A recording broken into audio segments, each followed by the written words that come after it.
Welcome to Interstellar Cosmic Conversations, where we share experiences from our hearts to empower others.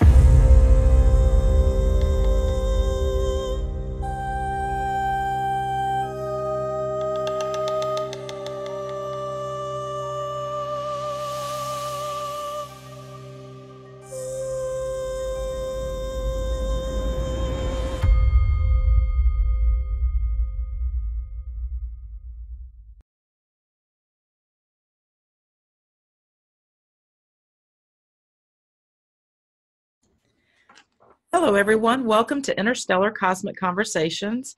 Today we have our returning guest, Michael Harrell, creator of Language Lessons of the Heart.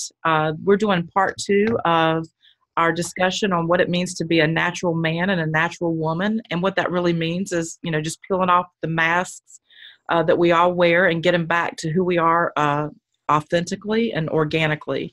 And I just wanted to read this again. I did this in the last discussion that we had.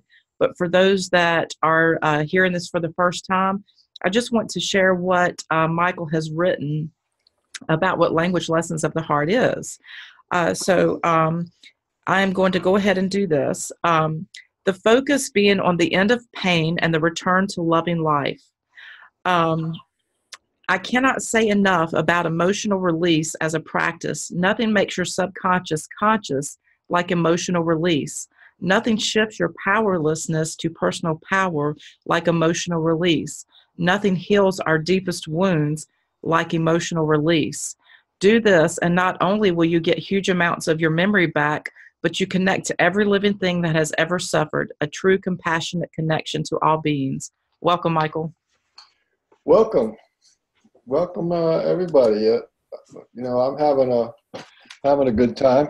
What a great introduction, because Today I'm going to talk about emotion release and judgment denial release. Last time we did this, I talked about talking to the parts of self and the empowerment process. The empowerment process goes, I'm empowering myself with a strong and loving intent to heal my will. Will you help me?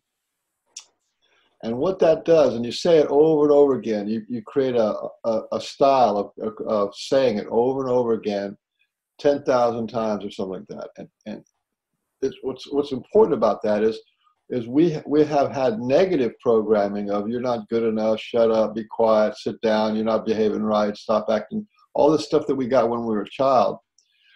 And then what happens is all this loaded up stuff of our conditioning that we got as a child created pain body, a bad self-image, or afraid to talk, or afraid to speak in public, or afraid to try new things, right? That's your pain body. But and then if you have a pain body and you don't have a healing body. That's what Language Lessons of the Heart does is they do the empowerments. I'm empowering myself with a strong and loving intent to heal my will.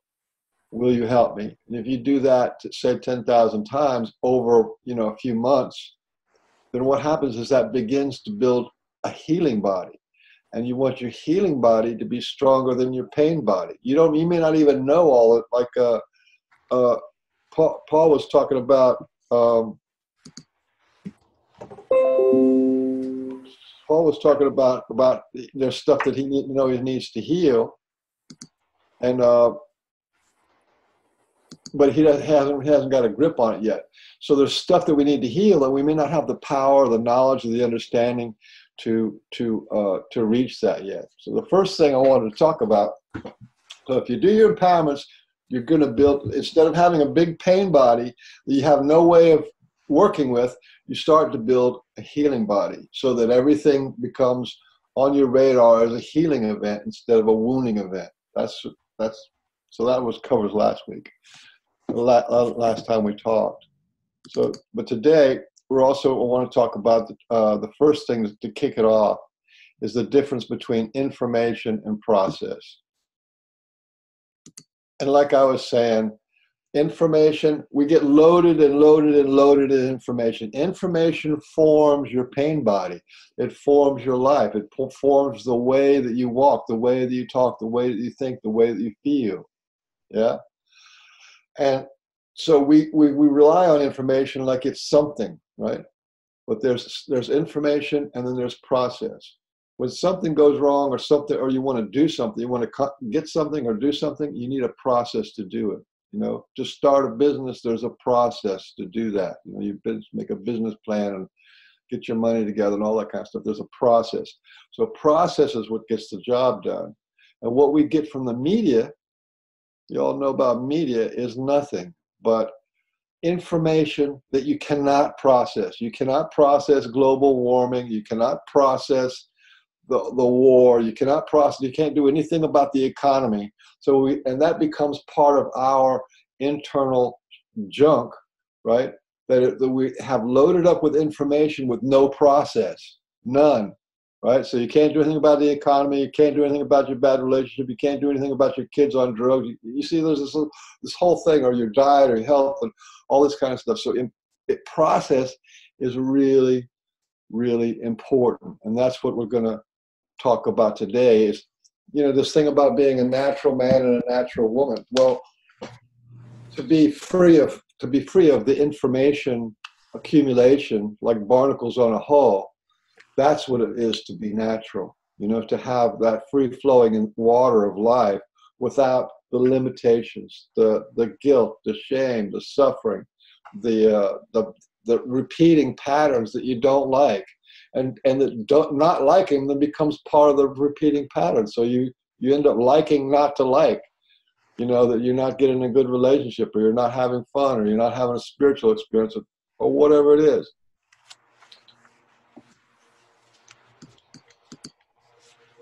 So that's why I'm going to talk about process today.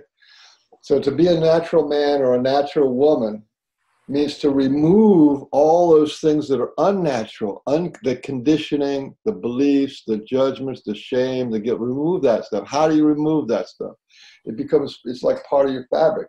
If you're feeling depressed or whatever, you're going to walk with depression. You're going to speak with depression. You're going to not eat very well because depressed people don't eat. You see what I'm saying? So it just gets into the fabric of your being, and that's not natural. That's not the natural man or the natural woman. So that's information, and that's the pain body versus the healing body.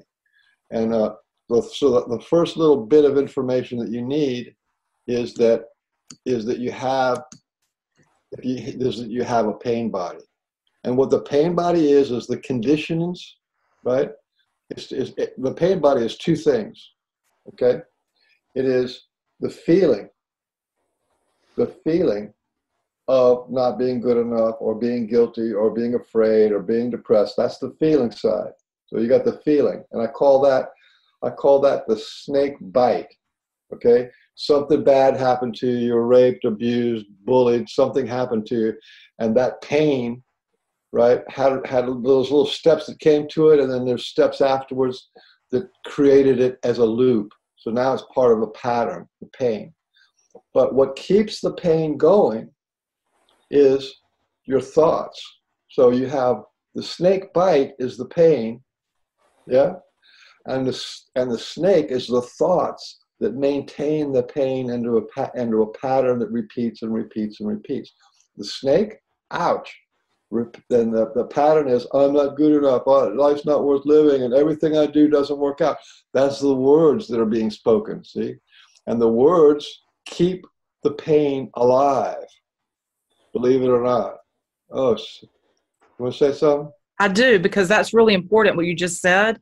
I've shared this before, and that was key when you were saying that the thought loop keeps the pain alive. And this is why something that I've learned in my own life, and I knew that this was a lie that was being told to us about forgiveness, because it wasn't working for me. When we were told, well, write someone a letter and tell them how you feel. And when you do that, that will help you to forgive them. You can go ahead and put this out there, and maybe you won't have the opportunity to hear from them, or maybe you just go to that person and tell them how you're feeling. And when they hear it and they respond to you and they say that they're sorry, maybe that will heal you. And I've actually put those into practice. And I realized that when something hurt me deeply, it might feel good to have the acknowledgement from another person that, yeah, I am aware that I caused you pain, or it might make you feel good to communicate sometimes what you felt, but it's still, if that thought loop is still going in your head, it doesn't matter if someone acknowledges it, and it doesn't matter if what you say verbally. So that's one of the things that I feel like would be so helpful in explaining and helping us to understand in this process is when someone says, I'll forgive you, but I'll never forget, we're really not forgiving. We're really telling you that it hurt me so deeply that I can't forget it, but I'm going to try my best to move forward and continue this relationship with you because I do have a connection to you. I do want to continue in this relationship. But in the back of my head, I'm always waiting for the hammer to fall because the trust has been broken and that wound is there. So what do we do with that? Because that forgive and forget, that's really dishonest. That's a lie I feel like we're telling ourselves. That's a lie, to forgive and forget. The whole thing's backwards. Everybody wants you to forgive them. Mm-hmm. Right? But remember, the wounding happened and then it was maintained. So, somebody insulted you or something a couple of days ago, and now you have resentment and you're hurt and you don't want to face that person, right? But that's several days ago because your mind's going over it. It's like, she said this or he said that, right?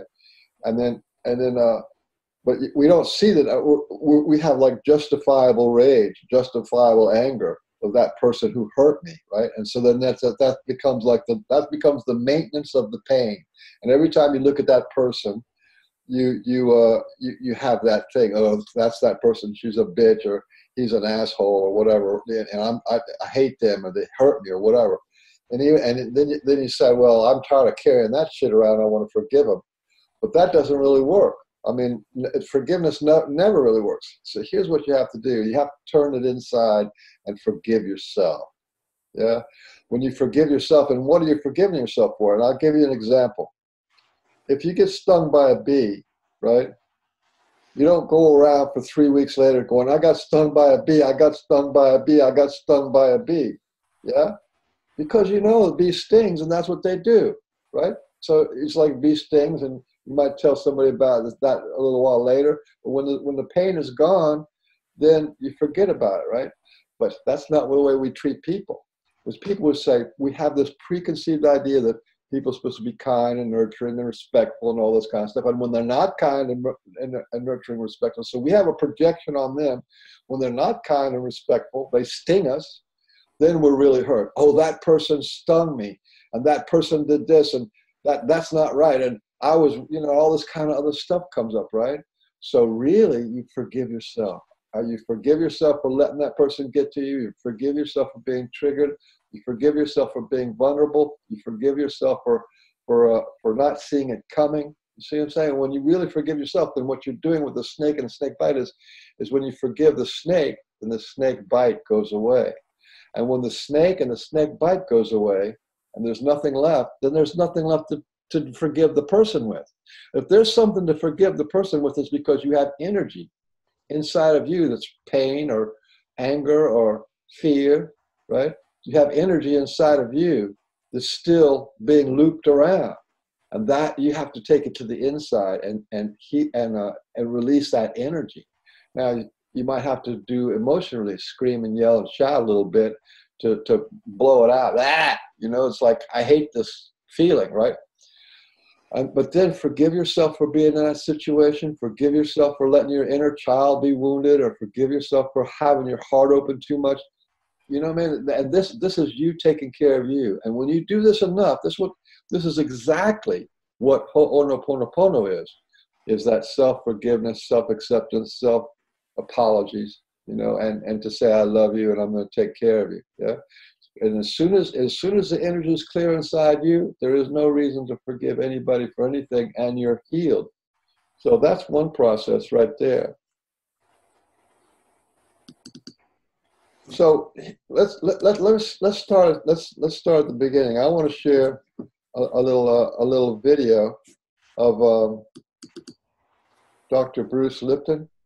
And I'm going to walk you through how consciousness works, and how the process we get wounded, and the process of how we can get healed.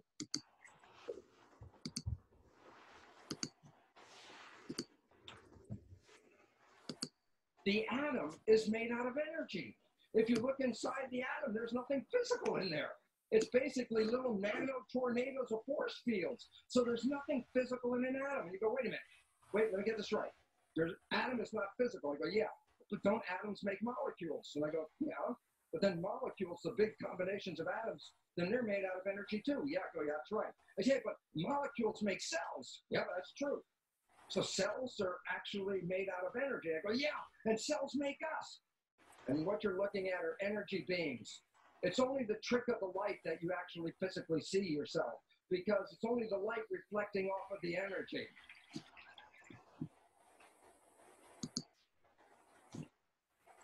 Okay, that was short and sweet. Everybody get that? Mm-hmm.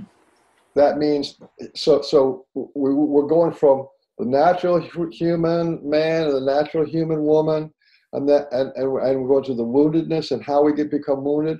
But in order to understand that, we have to go back. I have to go back to the fact that we're actually energy. So then how do you deal with the energy? And this whole thing that I described about the snake bite is energy. And you feel it, and the feeling of that energy, of that discordant energy of whatever happened, the trauma and the drama, the feeling of that is the pain, the suffering, the anxiety, whatever it is. And what keeps that going is your mind. Subconsciously, just like you have the habit of walking. Well, your mind has the habit of making you feel bad because it thinks there's something valuable about that. Stay away from this woman, or you have to change your behavior in order to not go to your room with a spanking. You see what I'm saying? So your mind keeps this, it's sort of like a self-protection mechanism, and it does not know a good pattern from the bad pattern. It just repeats the patterns that are imprinted on you. Mm. So that's what I'm going to, but here we are. We're not physical. It's the energy of our consciousness that affects our DNA, that affects the feelings, that affects the hormones, that affects the biology, that makes us feel good or bad or happy or sad, excited, having fun. All that stuff is consciousness, responding, feeling the energy. Yes, and you can increase your consciousness, you can increase the energy, and then you have different feelings. So to go back, so here's the two things that I'm going to talk about today are emotion release and judgment and denial release. And you can see what last time we had this meeting, we talked about the empowerments and talking to parts of self. But the real nuts and bolts of language lessons of the heart, real nuts and bolts of the process is emotion release and judgment and denial release. So before I talk about that, I want to show you another video because this is just fantastic. I'm going to show you another video by Penny Kelly. And this is a little bit longer video, and it comes in two parts. I'm going to stop it, and we're going to talk about what she's saying. This is Penny Kelly. She's going to start talking about about seeds and what happens when you dump large amounts of energy, put stress under a system, put extra energy or stressful energy into an organism, and what happens to it.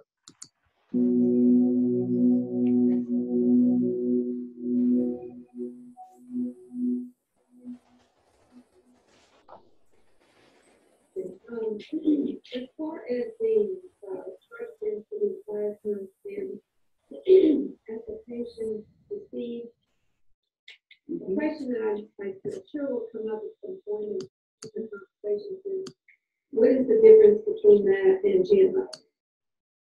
Oh, big difference. Okay, but I mean, they would say, well, does that modify the genetic composition of plants? So I'd be curious. No, it modifies the energetic configuration of a seed, which is a living system. One of the things, this is a piece that Lefty figured out before I came along. He had, remember that thing I showed you that he had some seeds in? And he turned it up and said to Ed, put your hands on this. He was experimenting with that, and he was zapping seeds with these ion-electron avalanches to see what would happen. And he discovered, after he zapped them and put them in the germination chamber, that nothing happened. So he was like, well, those seeds are no good.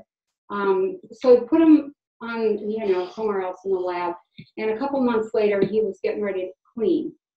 And he was going to throw those seeds away. The same little voice, don't throw those seeds away, said, twice, don't throw those seeds away. So he puts the seeds in germination paper, germinates them, and they grew like gangbusters. So he was like, I tested these right after we zapped them. What was the problem?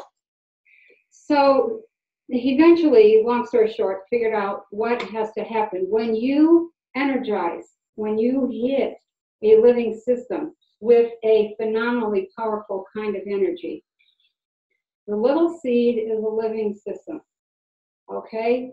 And it knows that it's been hit with something that could be very destructive. So it puts all of its time and all of its attention into producing a tremendous increase in antioxidant capacity within that seed system. It takes it roughly 4 to 6 weeks to do that.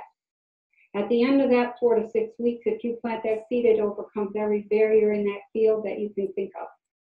And he was realizing at that point there's an adjustment period. People have to be willing to go through an adjustment period, whether it's a seed or a person or a tree, or the tree may lose all of its branches. If people, cut it down too quick, they'll never, the tree won't be there to see the next year that it has twice as many blossoms and twice as many leaves. So an energy change is not a change in GMO. It's literally, GMO is when you add, DNA particles that are not natural for that system. What this energy does is turn on. All DNA works by energy frequency.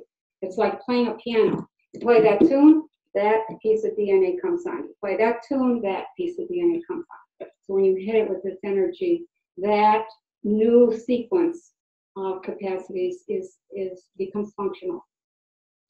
So, that makes sense? From your perspective. Okay, did everybody kind of get that? Yeah? What she's saying is they did this experiment, right? Where they took electrons and beamed electrons into the seeds. And this stressed out the seeds. And then they tried planting them, and it didn't, and nothing happened. It was kind of a failure. Well, then they left them sit for like about 6 weeks. And then the seeds built up power, they built up their energy body, and they built up their antioxidants. So then the seed goes out 6 weeks later or a couple months later, and they planted them, and those seeds put out more fruit.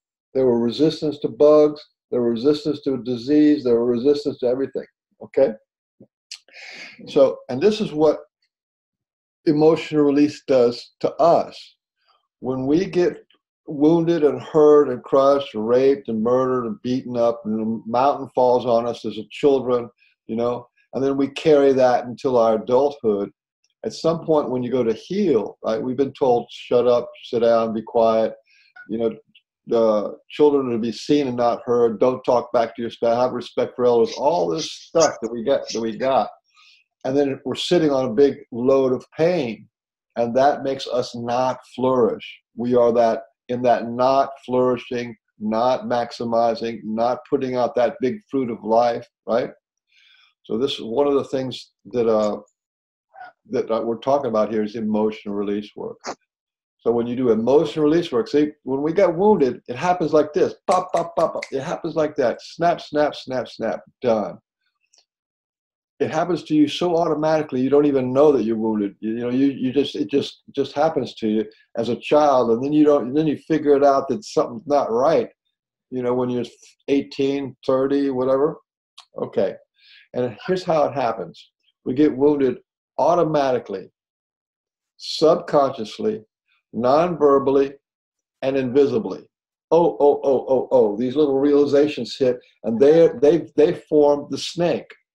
Yeah, the steps of what conclusions you made, of the pain, the shock of you not being accepted, the shock of not being yourself, the shock of not being loved, or shock of being punished or whatever, and then you start making the mind takes over, and then you stay wounded. That's your wounded inner child.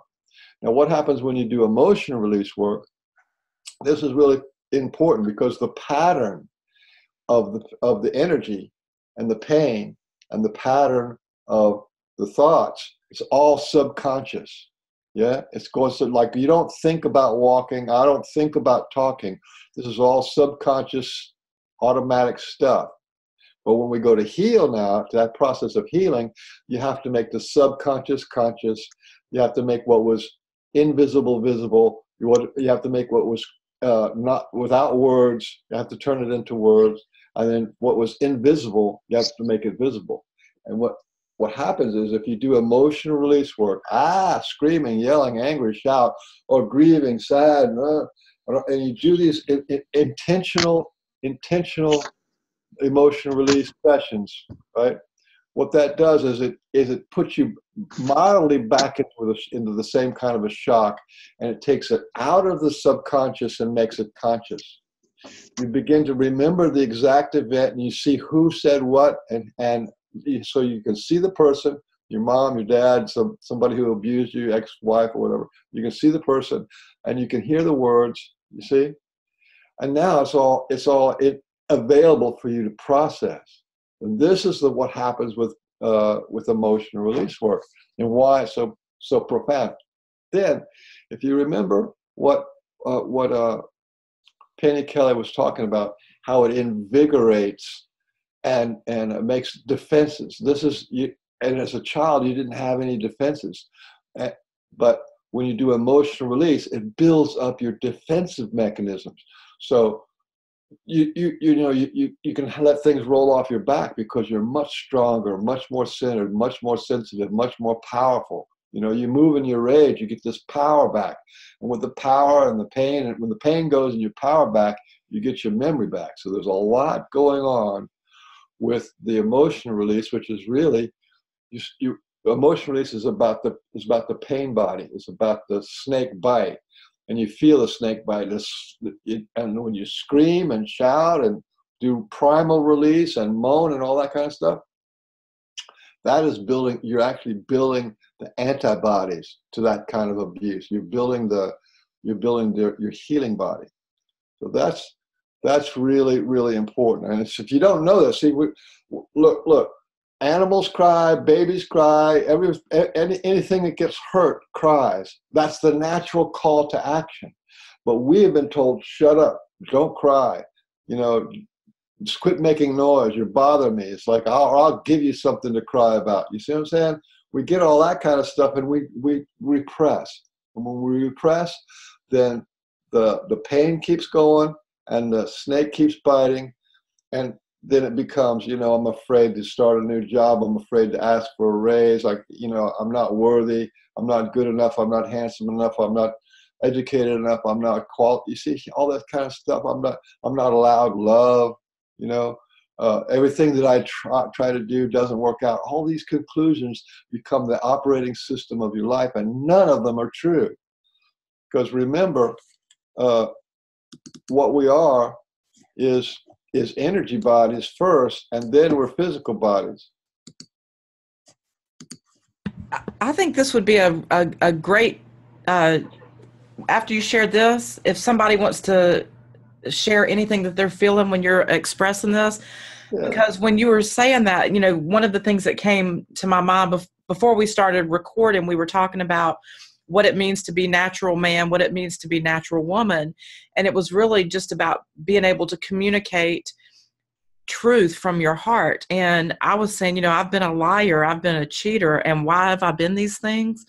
One of the reasons that we lie is because we are not able to be authentic in fear of being judged or in fear of hurting someone's feelings. So we judge ourselves. We're looking at what someone's going to think about what we say when we express our truths. And so it starts turning us into something that we're not already by our own doing, our own fear, and the way that we look at ourselves and the way that we judge ourselves so harshly. So, and then when you were talking about, you know, sharing emotions, like we get spanked and then we're told not to cry. Well, I was talking to someone about this the other day, and I can't remember who, but you know, one of the things that happens to you when you're a child is our parents are parenting the way that they were taught to parent, or what they think is the best for us. So there's many times that your parents are spanking you, and when they're spanking you, they're telling you, you know, not to cry, or they'll give you something to cry about. So you're getting spanked and your natural reaction is to cry because it's pain. But they're telling you basically they don't want you to cry. They want you to endure the pain. Then you stop crying, you shut down, you don't cry anymore. And then they're looking at you like you're some kind of freak, like, why aren't you crying? I'm spanking you. It's so confusing because you don't know what to do with your emotions at that point. So everything starts to be bottled up inside of you. And you just start becoming, you know, we're already role playing and acting for one another in this creation here where we're co-created. But then we've got this another layer of our characters that are being brought out in us, to where you were talking about, I think in the past conversation, about us having like the multiple personalities that start to emerge because we don't know who to be. So you're one person for your mother, you're another person for your father, your lover, your children, and by the time you're done, there's no Patricia anymore. It's just a different version of who I am for each person that I'm having a relationship with, and none of them are really me. That's right. And the one point I really want to stress about what you just said, which was really beautiful, is all this stuff that happens to you gets done by people who's supposed to love you. So, you know, home is where the heart is, and whatever happens at home, that's love. But you didn't feel love, so we get pain and abuse and power struggle mixed in with love. So then we go out and try to find love, and it's a pain. It's, you know, if you find somebody who will treat you badly, or you find somebody that you can treat badly, and then your relationships, you try to reproduce this relationship that you had with your parents of abuse and shut down and all this kind of stuff. So men come into a relationship and they're shut down. They don't even want to talk, and women want to talk. And you see, the whole thing is completely the worst start on life that you can have. You know what I mean? So you don't know what love is, because only thing ever you got was denial. You know, here, I hit you for your own good. I'll teach you how to live in this world for your own good. And so you think that if that's for my own good, then I have to repress myself, or I'll have to stifle myself, or I'll have to feel guilty, or I'll have to feel ashamed. And that's love. That's not love. That's people don't know how to love themselves. You ask somebody to love themselves, and they won't actually know how to do it, because all they've ever gotten was suppression and guilt and shame. That's not love. You know what I mean? That's not love. But anyway. Yeah, and that's something I think this was kind of floating around Facebook, and we saw several people share it on their Facebook wall, and it really resonated with me, and so I shared it too. And it's love didn't hurt you. Someone who doesn't know how to love hurt you. So don't confuse the two. That's right. And love is one of those things that and here it is. It's the saying goes, hurt people hurt people. That's how you get hurt. So your mom and dad were hurt. They're frantic. They got trying to pay the bills, and they, you know, and they have a couple of kids running around, and they're overwhelmed, and they're trying to do the best they can, but then they never take care of their wounds, and then they just transfer their wounds. You know, this spare the rod and spoil the child has been going on from the Puritans. You know what I mean? Where people beat their kids into submission, And then once they're in submission, then they're okay. And that's how society is built. But none of that stuff is real. None of that stuff is authentic. And it carries over into your adult life. And this is why we have shadows, because it's the shadow of the past that's keeping the sunlight of your possibilities from manifesting forth. And remember, and I wanted to show this thing about the your energy field is these things that I was talking about. If you can see over here on the left-hand side, where like a sick person or emotionally abused person, they'll have like little dents in here where the energy gets knotted up, and those dents are the patterns of discord, the patterns of your wound. Yeah, and a normal person's got this kind of glowing. And I'll have another sample of that right here. Is there a normal person? Yeah, there is. But they're kind of rare, actually. You see here, this is all that discord of being told 56,000 times, and all your shame and all your guilt and all your regrets and all your sorrows and all your limitations and all your beliefs and all your angers and all your frustrations, all that stuff, which none of it is yours. None of it is yours, keeps you from thriving and being in your what you would call factory specs. Like an animal doesn't carry around all these things. Animals may be afraid of a wolf or something, but pretty much they're just an animal. They're just the way they are. Horses, the way they are horses, unless you treat them badly. So let's go back. So all that stuff. Remember that one of the processes is to do emotional release work, and then let me show you. Let's go on with Penny Kelly, because this is where she's going to start getting real good here. Mm-hmm. Absolutely. Okay. Okay, let's talk about a theory of consciousness, okay? Which is something that I developed so that we can talk about consciousness. If you don't have a common language, a scientist, in the world of science, everybody knows what certain words mean, okay? And so we have this thing called mind, and we have this thing called space, okay? Edgar Casey said, mind is the builder, and that was my first what? Etc. Long story short, and you can read about it in the book if you want to get volume 2. Mind is the awareness property of space. Space is the location aspect of mind.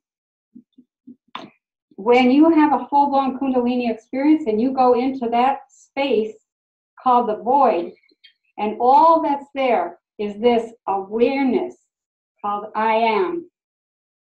That's your basic ground of being.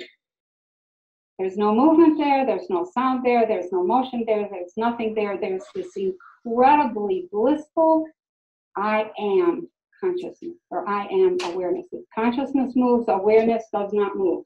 Awareness just is.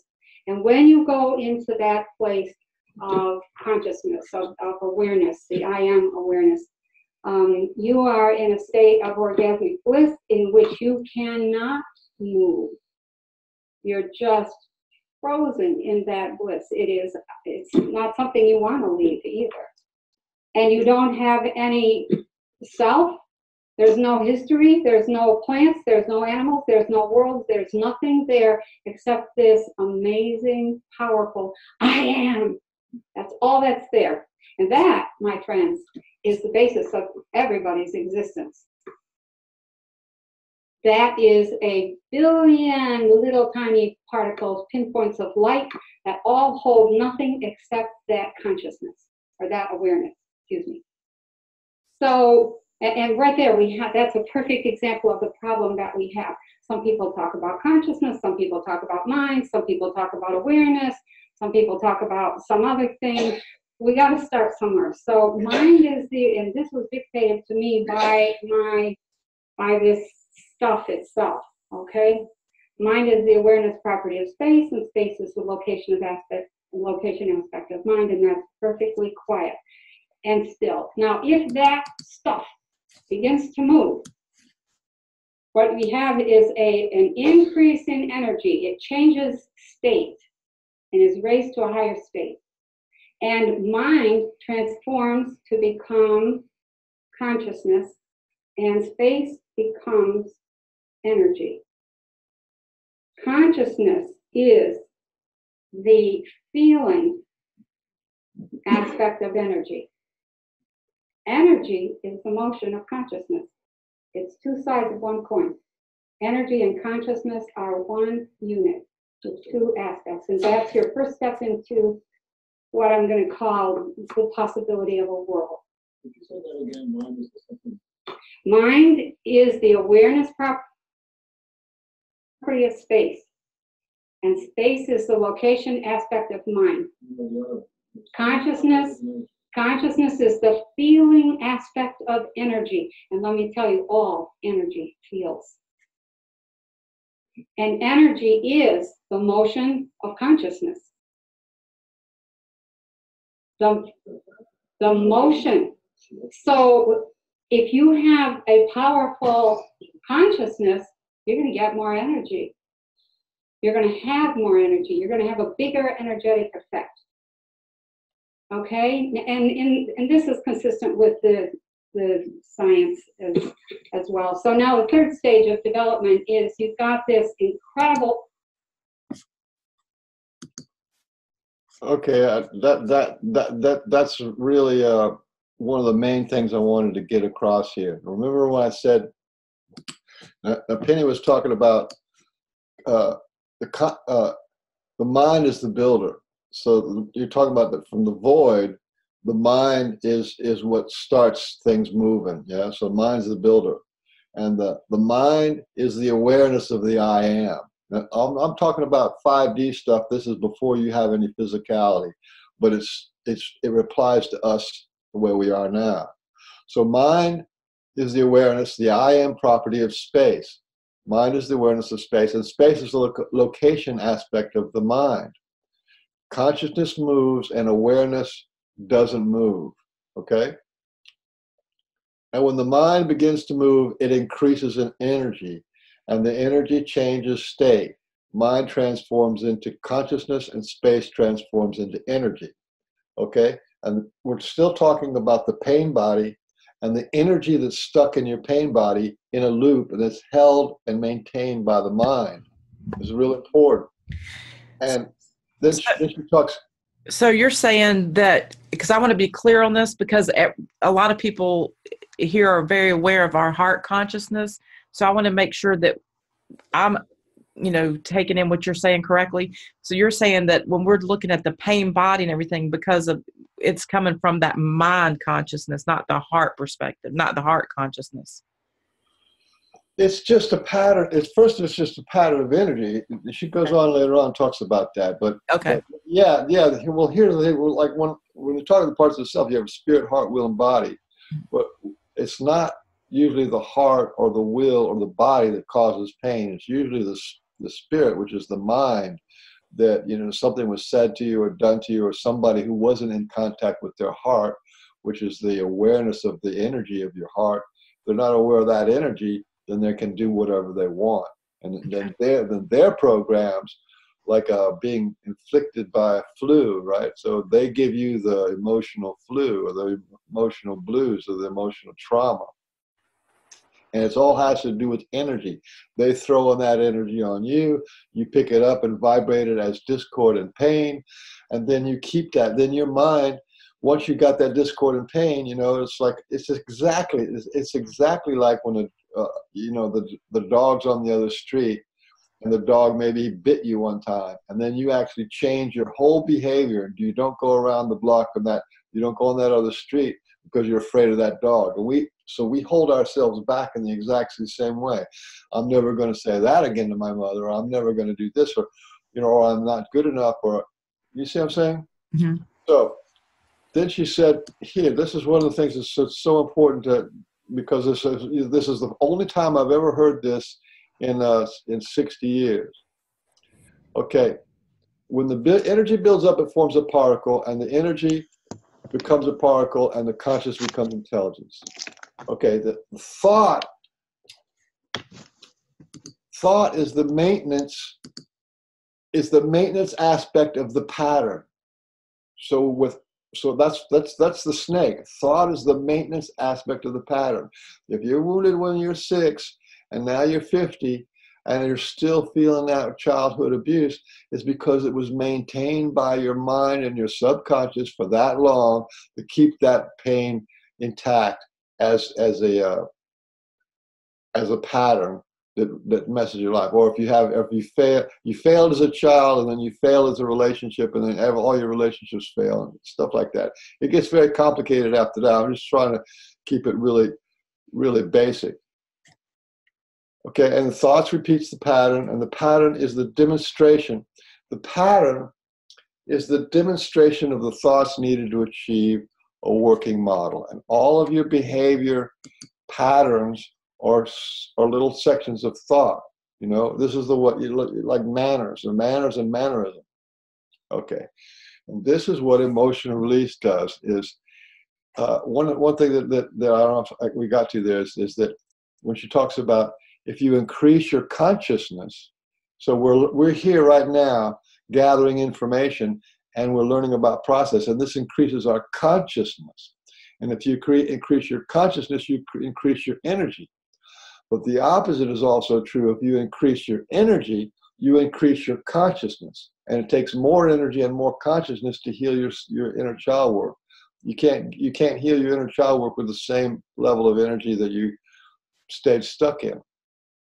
This is why emotional release work is so important, because you're just moving that energy. Remember, she said consciousness is the feeling of energy. Try to understand what this means. Is that all the energy in the universe is a feeling. And we've been denied our feeling. So our psychic abilities, our intuition, our clairvoyance, clairaudience, all this kind of stuff, and our feelings of love and compassion, all that's shut down when we're shut down, when we're in this suppress to survive mode. But the universe speaks in feelings, not in words. And the more feeling you have, so when you're emotional release, you get more feelings, you get more consciousness. And then that more consciousness makes you able to feel more subtle things. And the more subtle things gives you more power, and you get your memory back and all that kind of stuff. Like I was saying in the last time, is I have my memory back that goes all the way back to watching the earth cool down. And my memory goes up to dozens and hundreds of lifetimes. And then going back further than that to when we were emerged we were like just light beings, and sort of like what you would call a Godhead.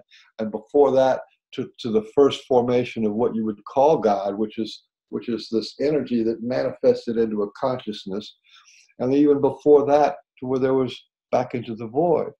These kind of memories, this kind of abilities, this kind of connectedness, you can only get from having your energy higher, and then your consciousness higher. And then once you're not suppressing anymore, you're feeling the whole vibrational frequency of what it is that is to be you. Then the memories come back, because all these things, you want to remember your past lives, your abilities, remember being able to go in and out of dimensions and all that kind of stuff. Those are feelings first. And with your emotional body shut down, you kind of screwed the pooch on that. So that means everything's suppressed. Okay, has anybody got any questions or feedback at this point? Ruby, you've got your hand raised, and I don't know if you just did that earlier and left it there, if you really wanted to say something. No? Okay.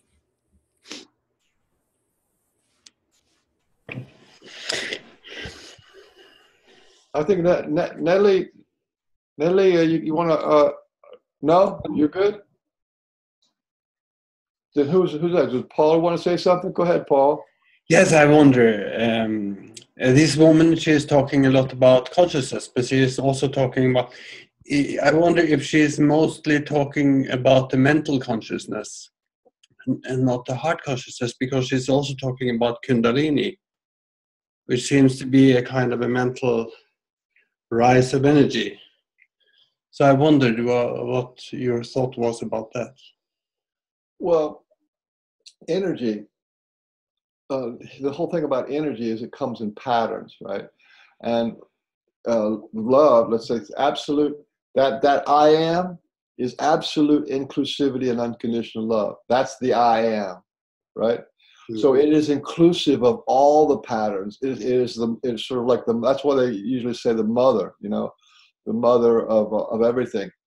Is the mother of God, right? So from the void comes everything. So and what she is inclusivity and unconditional love, absolute inclusivity. So whenever you get into, and these are all vibrational frequencies and patterns of energy now. Okay, so the purest form of energy is the love. Yeah. So she's talking science there, and I'm talking consciousness, and I'm talking about healing, but it's the same idea. And when I talk about, we have a spirit energy, a heart energy, a will energy, which is our emotional energy. That's your connection to the great I am. And then you have your physical body energy. Each one of those frequencies is a little bit like light. You can take one light of the I am, right? Or like imagine white light, and you split it up into blue, yellow, green, and red. Yeah. And green would be the heart. Yeah. So it's all the same stuff, really. And because there really is no divisions. And the original source is inclusive of all. Yeah.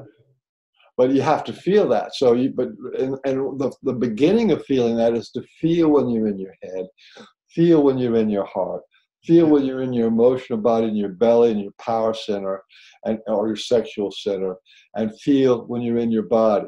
Yeah. And that's yeah, go ahead. Me? No, she won't. Okay. She wants to say, go ahead. You have to unmute yourself, Natalie.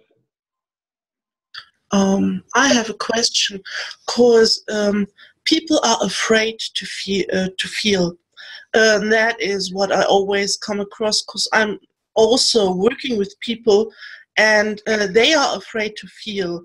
And we can make healing processes very, very smooth and easy, but at least they have to accept themselves, and that begins often with pain in the first place. Then it gets less dense after a while, but first mostly it starts with pain, and people totally, by all means of the end, avoid to feel pain, and so they all want just the next shot of drugs or the next booze or sex or whatever it is. How do you convince people that they are safe to open for the pain?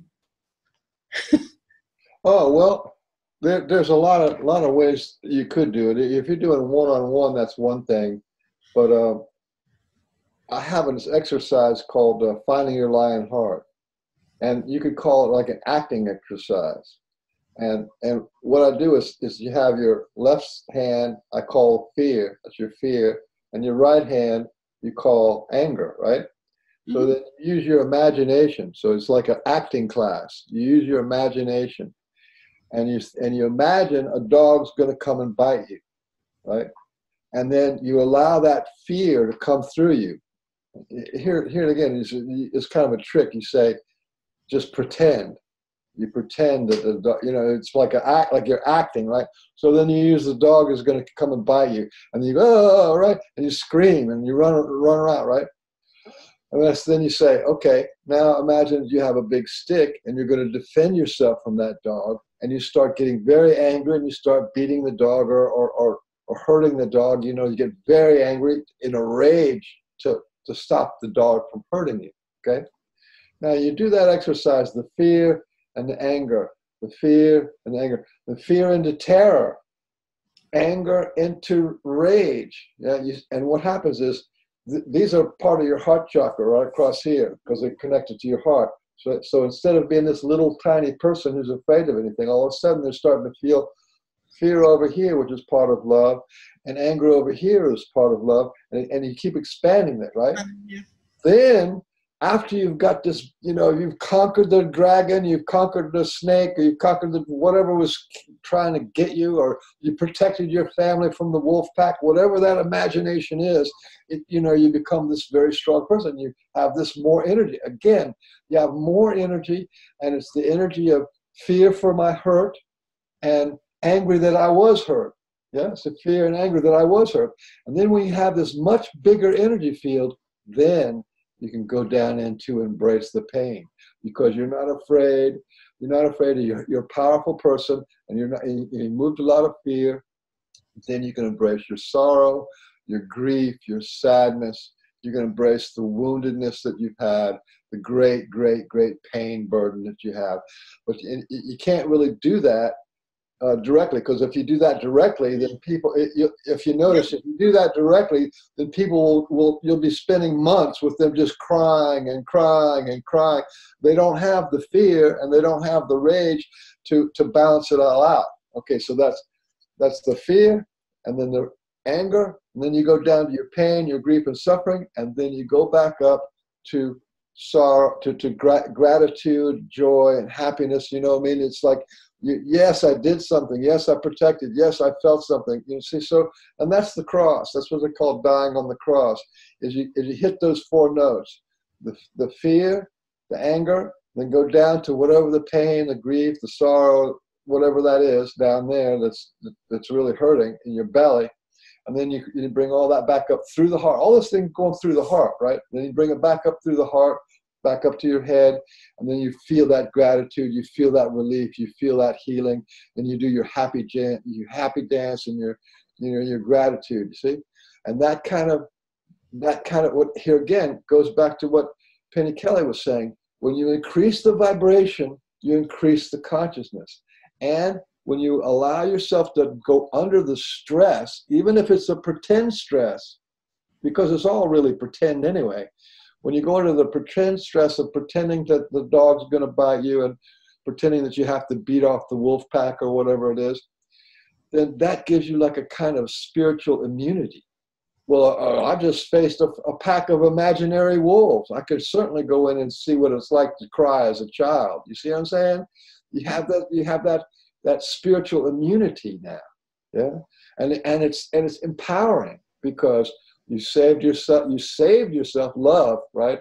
You saved yourself from the dog biting you, and you defended yourself from the wolf pack or the dog killing you, and you killed that wolf. But here's what happens: if you do this exercise a bunch of times, as soon as it just goes beyond the dog and it becomes the mom who neglected you or the dad who judged you. You know what I mean? And then you're having then you're actually doing actual inner child work. You're actually doing shadow work, and you don't even realize that you shifted over from an imaginary thing to a real thing. That's how it works. And it's just the patterns. You move the patterns and you heal. Thank you for that. Because I recognized very often people that got hurt the most. In the end, they are the really, really strong ones in the end.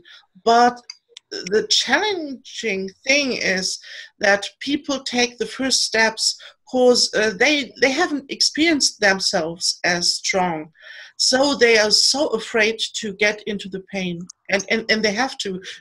I never found something to avoid this. They have to.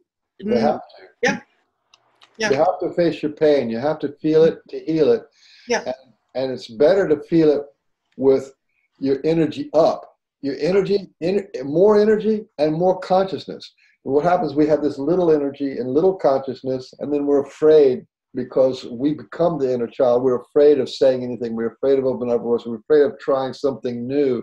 We're afraid of change because the only way I was survived is to stay exactly the way I am now, all shut down and small. That's how I survived my childhood. So the idea of being big and strong and massive is just, that's associated with the spanking and the shaming and the judging. Yeah. Mm-hmm. It's a tough road. Well, you know, and I wanted to say this too. You know, we put forms of protection in place for survival.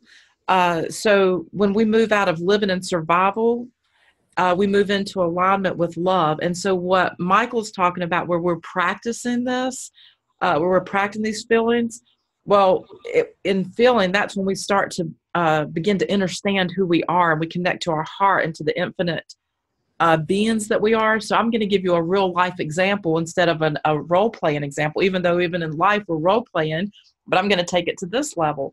So for me, if anyone that knows me knows that I've had a lot of trauma in life, and knows that I've been spending my entire life trying to overcome that trauma, trying to live in empowerment and always questioning and wanting to know who I am. So that's what my journey's been about. And so it's been riddled with fear, but even in as much fear as I've lived in, I've never felt like a victim. And that's what's always been so contradictory about who I am. I'll push myself feeling like I'm nobody, feeling like I'm nothing, but at the same time feeling like, well, I feel like I'm nobody, I feel like I'm nothing, but I also feel like I'm this just extremely powerful being. And I could never really wrap my brain around that because it was always in contradiction to one another. But something that's been a truth in my journey in this incarnation is that anytime that I have been in a situation to where I'm alone and I would be maybe walking down the street in an isolated area, I've always been approached with a situation that could be considered life-threatening. From my childhood, it could be a group of boys, it could be an adult child predator, and I have had those situations where I have been, the child that was preyed upon, to the point that I could not walk around the block by myself because I've lived in fear that I would be abducted or harmed. And it took me until I'm 51, and it took me until I was 51 to be able to just go to a park and do a walk in nature. I absolutely couldn't be in nature, the thing that I love the most, by myself, out of fear that in my isolation, I couldn't trust myself. I couldn't trust Mother Earth. I couldn't trust anyone that I would be safe in that environment, because the memory and the fear is always something that was playing in my head, that if I do this, I'm going to end up running from someone or something because there's 99.9% chance that I'm getting chased, and I'm going to be running, ducking, rolling, doing whatever I've got to do to get to safety. That's been my reality. And so I put myself in a situation when I was 51 that I went through this park where I had to choose these trails to walk on. So this was the same thing as, putting my hand out for the dog to bite me. Okay. So I'm faced with these, I get to these trails, and I've got like 4 trails I'm looking at, and I can't just do what a normal person does and just walk down a trail. I've got 4 paths here. Which one's going to be the safest? Like, if someone comes after me, what's the safest one that's going to get me back to a group of people where I can go, help me. So that's my thought process in walking this trail. So I choose the one. I see this young guy walking by, and I know he's harmless. I feel his energy, but I'm still deterred by him. So I choose a different path. That was my first experience.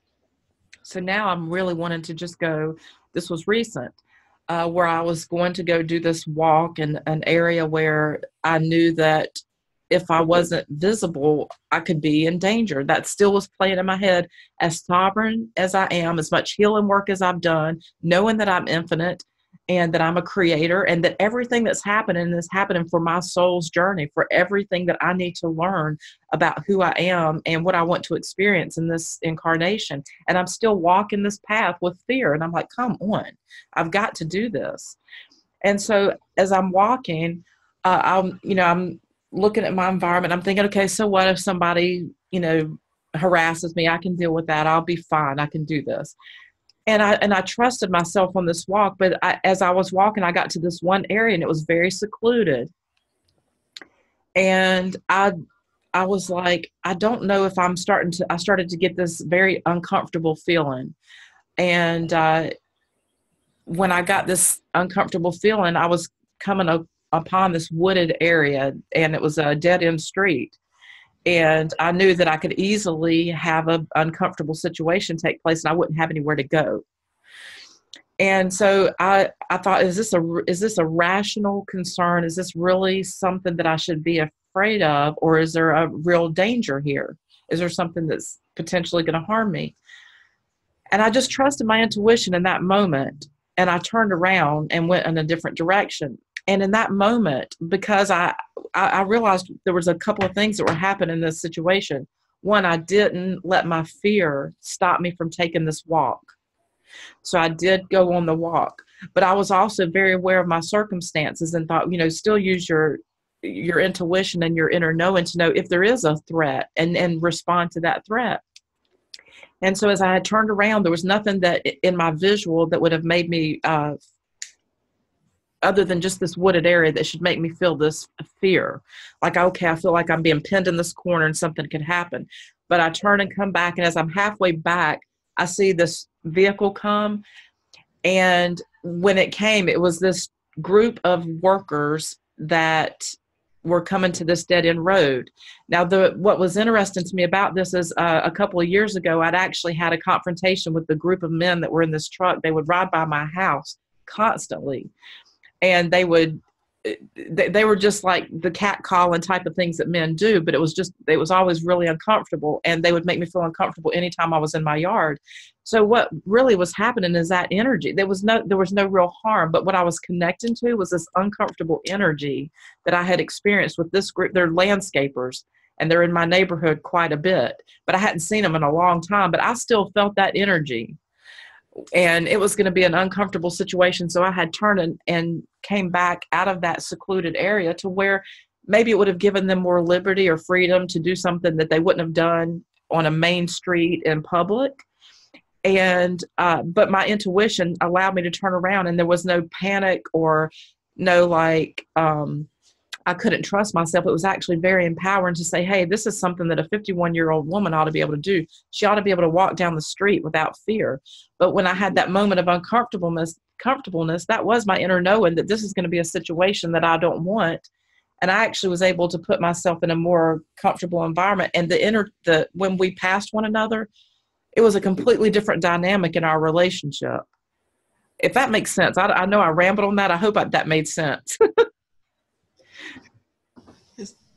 Yeah, you've been doing some work in the last couple of years, and that's given you some confidence. But here's the thing: you talk about being infinite creators and all this kind of stuff, and we shouldn't be afraid of anything in the whole universe, and yet here you go for a walk and you still feel afraid. So information isn't enough. Just to know that you're a creative being, or you're infinite and immortal, and what was never created, you're these amazing beings. And still, maybe you're afraid to spend money, or you're afraid to walk down the street, or you're afraid to ask for a job, or you're afraid to approach somebody who you like and say, I like you. You know what I mean? Mm-hmm. So information isn't enough. You got to get into the process of what it takes to actually change. And the process is primarily in 5D. It's inside you. So if you had done the Finding the Lion Heart exercise, then that gives you a lot of power and a lot of success. Each time you do the exercise, it gives you a success at overcoming your fear and having power and feeling your pain and embracing all that stuff and neutralizing all that, and it gives you a whole different life. I tell you, it's nothing happens when you do emotional healing work, because what happens is all the other stuff that you think you are just drops away, and you get back into factory spec. So you're not worried about this, you're not worried about that, you're not held back. It's really a nice feeling. You're well on your way, Patricia. Anybody else have something they want to say? Yes, something I'd like to add. Last week I've been talking to a client, and actually she is also helping people. And she had made so much empowering experiences in her life, and she's able to go on the streets with drunken guys and all of that. She'll never be afraid. But this week, her mom is coming her home. Yeah, and that's it. Because, yeah, you have all these experiences, but still, there is some small kid inside of us, and doesn't matter how much empowering stuff we are doing, doesn't matter how much we know, this experience hasn't changed over all the decades. And so, yeah, we really have to go through the process. She has to have reference experiences where she is standing up as an adult towards her mother, and that is the only solution she will ever find. And this is where emotional release happens, because when you get out of this, the warm-up exercise of doing, with the dog and the exercise, when you get away from that and you learn to do the process directly, then you have a primal target. And you say to your mother, you had no right to shame me. You had no right to abuse me. And you screaming and you yelling at your mother, because the mother that she's afraid of is not the mother who's walking in the house. The mother that she's afraid of is the mother from her memory. And that's who you move your emotions at. You move your emotions at the mother in your memory, away from your mother. And once all that's gone, then the mother walks in and she's just an old lady that she's an old, sweet old lady. And all that other stuff is gone. You don't have to carry it anymore. So you do your emotional release work at your primal target, away from your primal target. So if it's your husband, you do your emotional release work when he's at work, and then you release all that, whatever the pain and suffering or whatever the stuff is. Oh, yeah. You mean we can't release it when you mean I can't just like yell at my husband when he's present? Absolutely not. Oh, well, I've been doing it wrong then. Don't do that at all. Don't do that because that's a good way to get yourself killed. I'm kidding. If he gets triggered and he decides he wants to raise back, that's how domestic violence happens. And, No, I'm kidding on that, but there is one. I just remember this one time where my husband's very patient and he accepts everything that's, even if he won't feel it himself and go there, and he might suffer from it physically because of that, but he lets me do my crazy. And there was one day when I couldn't get through to him, and I just did the emotional release. I just stood there and I just screamed like a crazy person. And he just looked at me like, what the hell is wrong with you? And I was like, I feel so much better now. Let's go. And I was just like, I'm good. But, I let it out. It happens. It happens, yeah. But it's not the best practice to do. No, it's not. But I'm being honest. You're yelling at your husband because of something that happened in his childhood. He's yelling at you because of something that happened in his childhood. And it becomes just a complete mess. And then everybody's feelings get all upset. And so it's never the person, it's always something in your past. It's just the person inside. It is the snake that's biting you, which is the memory of your mother or your father or the one who abused you.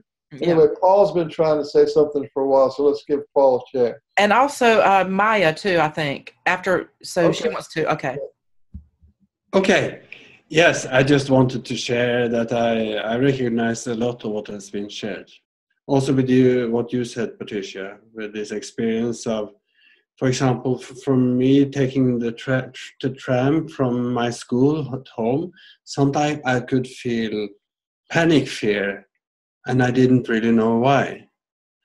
Of course, I know now that it's also because I was sensing all these emotions with people, and I didn't know it was not mine. And what I can also say is that now, at this time when we are sharing, what I feel is a kind of a burning inside my body. And if this had been half a year ago or 1 year ago, I would have shut down completely. because it's just so scary. This kind of being on fire in a way, and the deepest fire is inside the belly, but the most painful one is in the heart, as I feel it now, and it goes also up in the throat. So this is kind of visual. I just got it now when we were talking. Are you have a Kundalini movement? No, I don't do Kundalini. I don't want to have anything to do with that snake. But Kundalini does you. You don't do Kundalini. It does you. Naturally, you know, people have spontaneous Kundalini all the time. Did you know? I know. I have experienced this. It's not that. Okay. This is more like the fire of. I'm a fire phoenix in Vedic astrology. It's more like it's the fire of transformation, because I'm kind of I could have this before, this feeling, this sensation, but then I would close down because it was too scary. Now it's like I'm experiencing the fire, and it's not Kundalini. It's more like the fire of yes, it's the fire of transformation. That's pretty beautiful, and it's good that you're expanded enough and comfortable enough to allow the feelings up. Because when you remember the feeling, the consciousness is the feeling of the energy, and when you feel the energy, and it doesn't matter what it is, whether it's joy or pain or confusion, whatever it is, when you really feel that energy, your consciousness expands, you evolve, you change. And that's what we're trying to get back to with emotional healing, is get into feeling the authentic feeling that you're actually having. Not I'm afraid. And the reason why you're afraid is that you're hurt. So when you go into the hurt, you're no longer afraid. You see what I'm saying? So to get to the root of it, it's always shadowed or suppressed or whatever. But yeah, and that brings your memories back, and your abilities back, and your sense of self back, your sense of naturalness. When we talk about the natural man and the natural woman, a lot of people feel fake because they have to have these gates and personas and strategies to get along.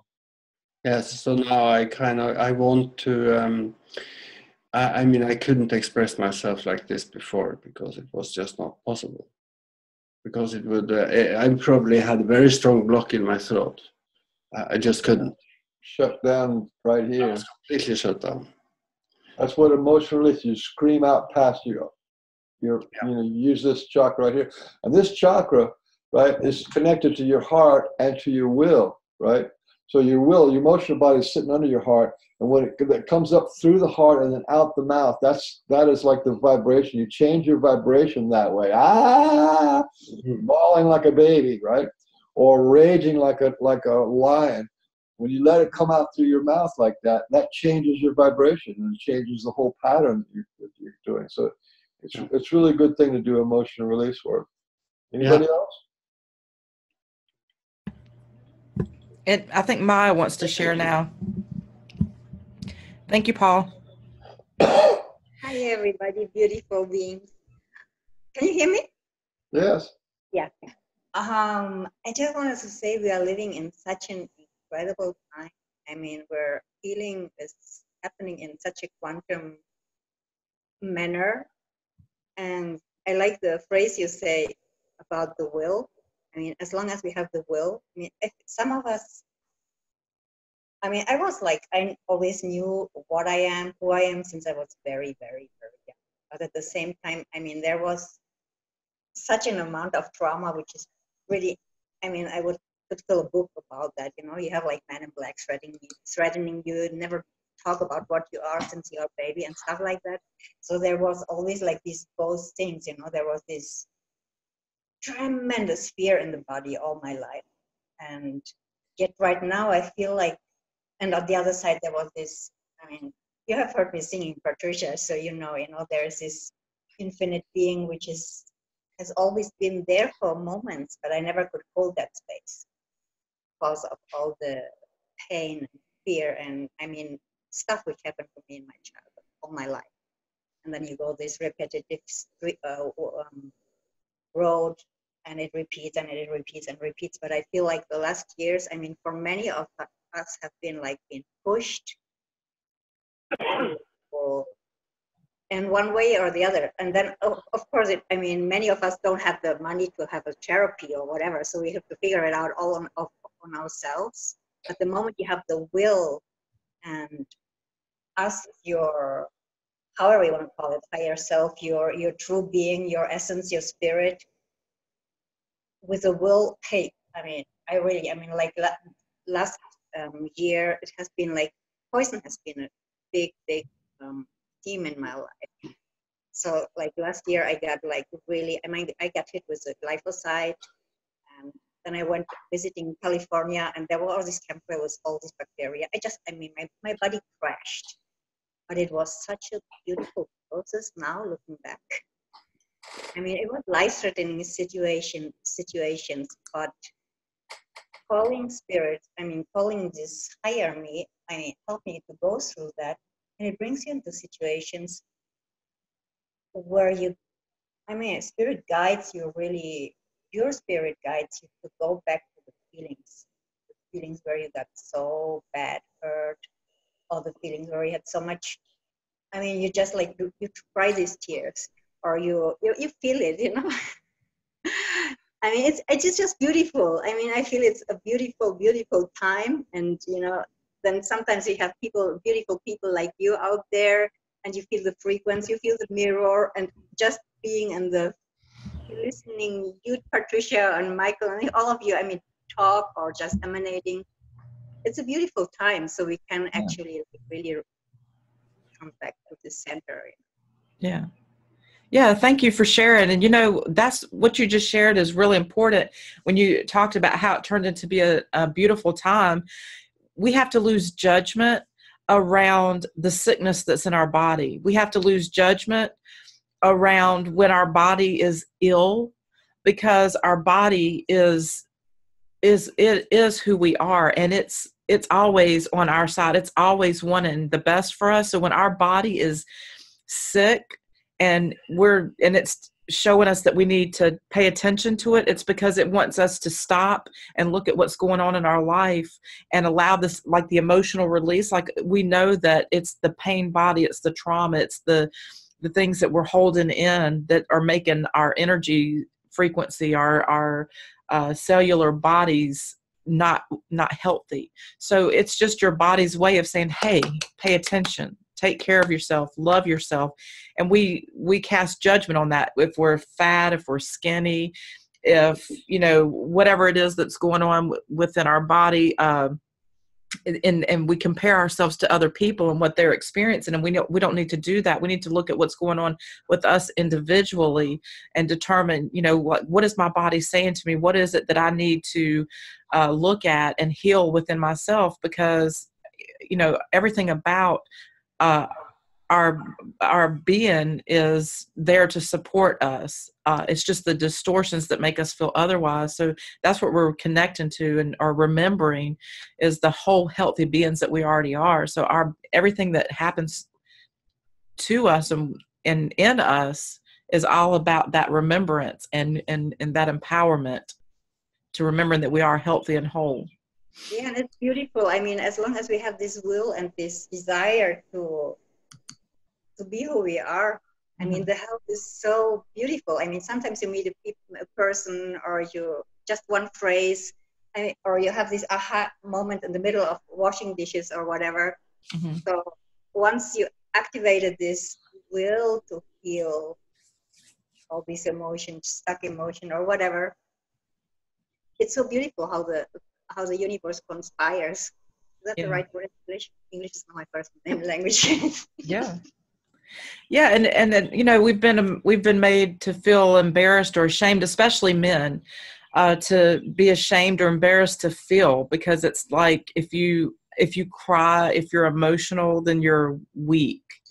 And again, it's like we don't even know how to be a natural woman or a natural man, what that means anymore, because it's so distorted. And now with the way that sex has been just put out there and everything is so over sexualized. We don't have intimacy.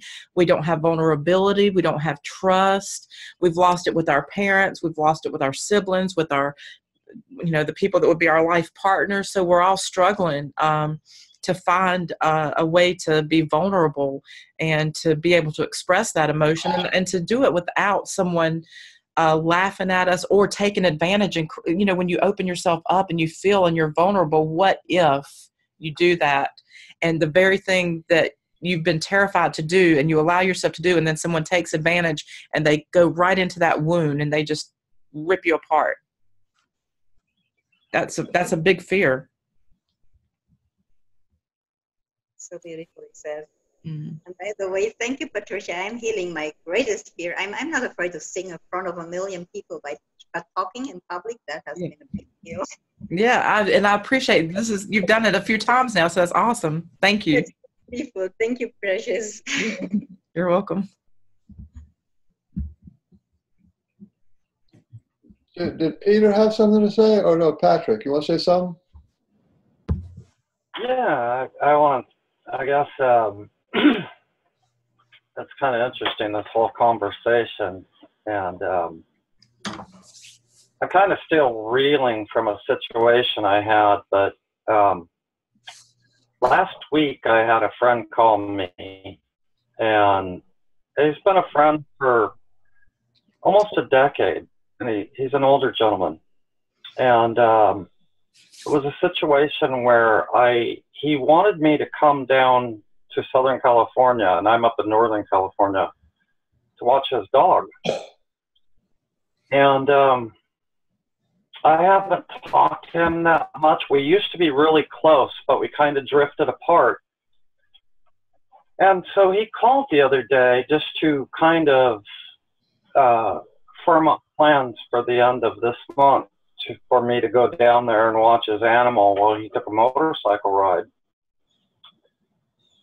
And it was just a really weird conversation where some things really agitated me. They got me riled, I guess, internally. And he says things that really trigger me.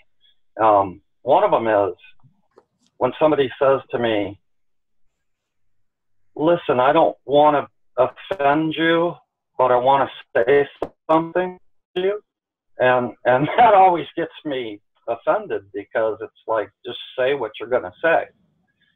And so he then went on to talk about his political persuasion and how I need to agree with it. And I said, I really don't want to talk about politics and everything. Anyways, the phone call ended, and I was massively triggered. I was so upset, because what I had to come up against was my own. It was like, on one side, I need to be honest, but on the other side, what if I get rejected? And what if I'm really myself? What if I am who I am, and I just speak honestly? And all day I just was tangled up in knots, basically, because I knew when I made this agreement that I was doing him a favor, but it wasn't going to be pleasant for me. Somebody that we're very much not alike. I think, what I really discovered was the only thing we really have in common is our love for animals. And so I was justifying it in my mind, and I knew that day that I needed to call him back and I need to cancel this. This is something that I don't want to do. And I've never been the type to just come out and say, I don't want to do that. That doesn't resonate with me. And no thanks. I felt like obligated or something. Like I had already made an agreement, and I'm one of those people that I don't break agreement. Wait a minute, why don't you say it to him right now, because it's in your imagination. So say it to him, imagine him just like the Gestalt. Imagine him sitting right in front of you. Tell him. Well, I did. What I did was I just had to call him back and say, John, I'm going to have to cancel on our my trip coming down there. And he said, oh, what's going on? And my natural approach would have been to say, well, this came up or that came up. And I said, you know, I just don't really like you. It's not that I dislike you. It's that I really just don't feel close to you at all.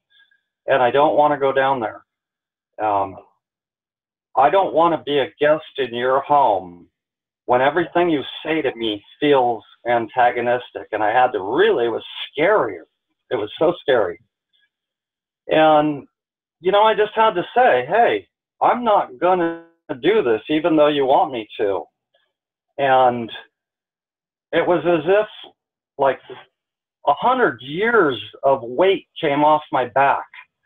And it was so amazing because I basically just said, no, maybe we can be friends and we can communicate. But right now, I see your viewpoint and I understand your viewpoint and I respect your viewpoint, but it's not my viewpoint. Okay? And so I'm at a point in my life where I don't want to be dishonest in order to please people. And I've never done anything wrong where I feel like I owe you something. Okay? I was coming down there out of the kindness of my heart. And it was so amazing I knew this because I kind of played it out in my head how it would go. And I knew that immediately he would first start with, well, is there any way that we can work around this?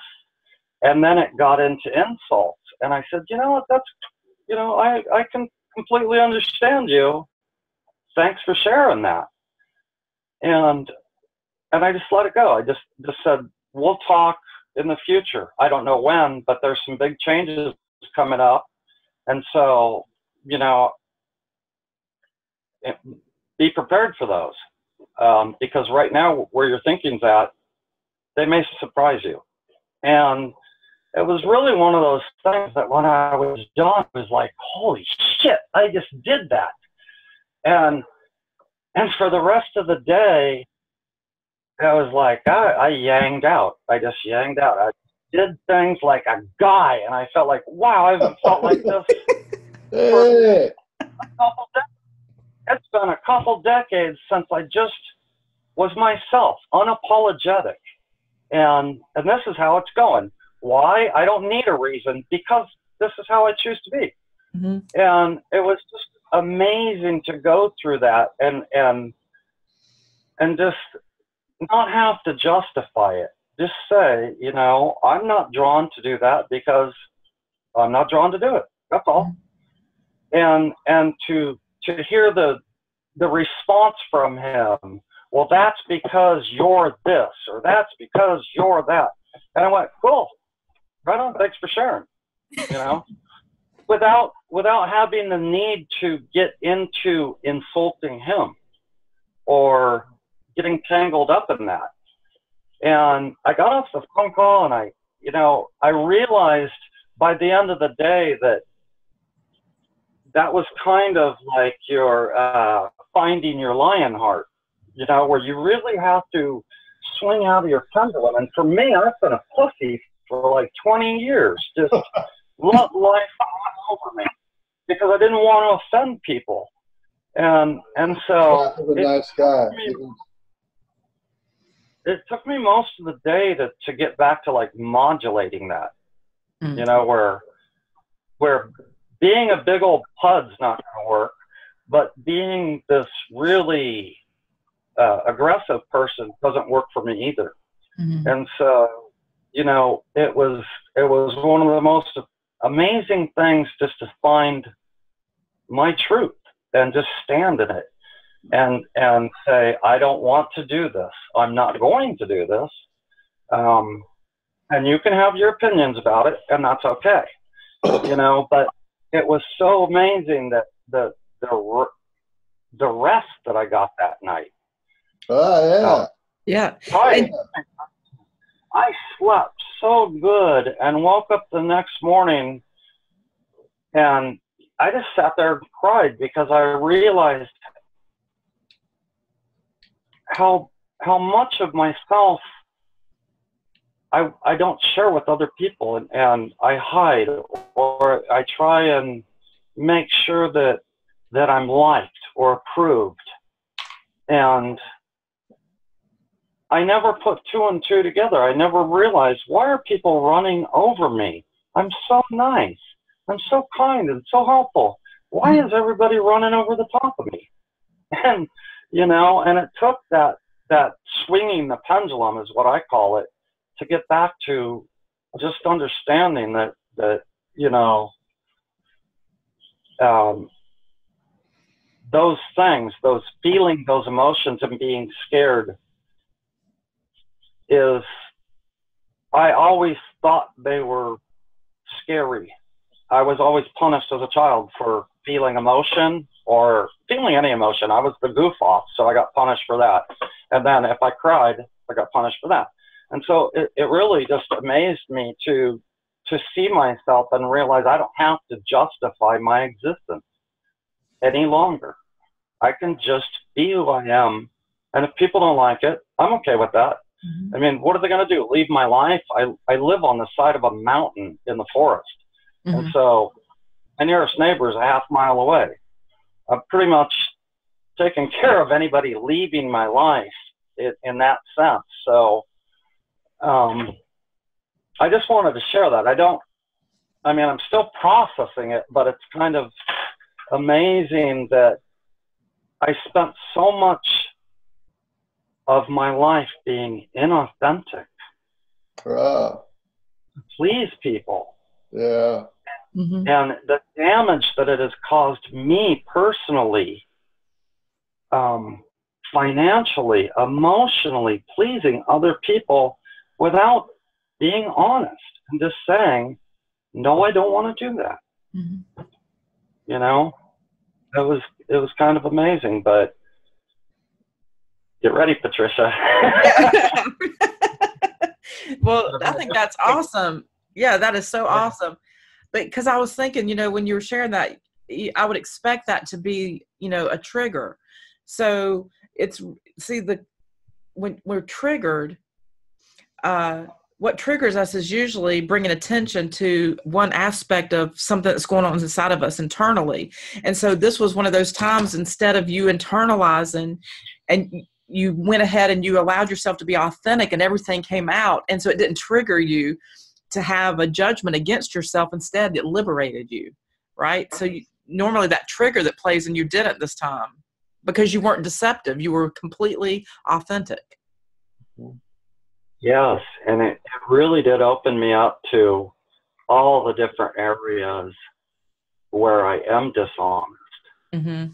not intentionally. And it's kind of one of those weird things is I'll be honest with people unless I think they're going to reject me or, you know, all those little things. And the most interesting part was this guy is just like my father. He has the same mannerisms and the same responses. And for the first time in my life, I was able to allow him his viewpoint without that need to defend myself. It was as if I just moved out of the way and it went by. And there you go. Yeah, that's what I was trying to get to. That's what normally that response that he gave you, that would have been your trigger, and that would have been where you would have doubted yourself, because normally you'd be triggered because you weren't even being completely authentic and honest. You were still making up some kind of bullshit story to tell him. And so what he would come back at you with, well, there'd be a bit of truth in it because you weren't being yourself. You know, so in this situation, there's nothing to trigger. I'd like to add that congratulations. Yes. And when I was started off my talk talking about the pain body, and then you make, over the process of doing your emotional healing work, your shadow work, you make, and doing the you know, I'm empowering myself, you make a healing body. And in this situation, your healing body won. It took this scenario and turned it into a healing event. You see? But if you didn't have a strong healing body, then it would have been a repeated pattern of the denied self. So, and I want to let everybody see that in live action, that your healing body in this situation was stronger than your wounded body, than your pain body. And that's really a good thing. And what it did is it made you review and look and say, what else can I do? You know, or look at my past and how can I stay empowered? And that's what you want. That's what you want to do when you do to be empowered. You want to have an immaculate intent to heal. You know, and the healers like myself and some other people, they have such a powerful intent to heal that it just kind of goes out into everybody. So congratulations. Yeah, that's awesome. So, Yay, Patrick. Yeah. Who else feels like they needed to say something? I think Ruby does. Okay. Oh, does Dusty Cross have her hand up? Can you hear me? Yeah.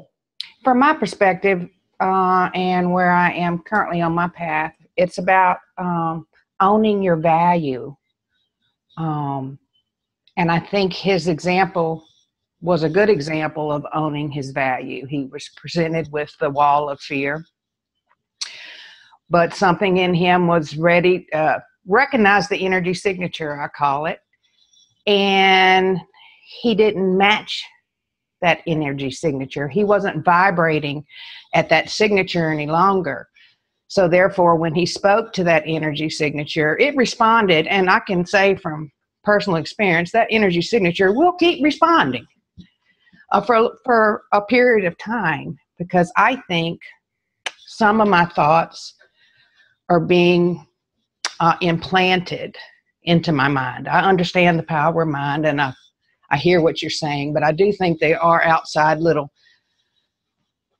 minions that place these little negative thoughts, and you're like, oh, where did that come from? That didn't come from me. And you just say no, because I think we're trying to inhabit new energy signatures. And part of the fear and the overwhelm is because it's all new. We've not experienced these levels of usness. I don't know how else to explain it, of having and truly owning your value.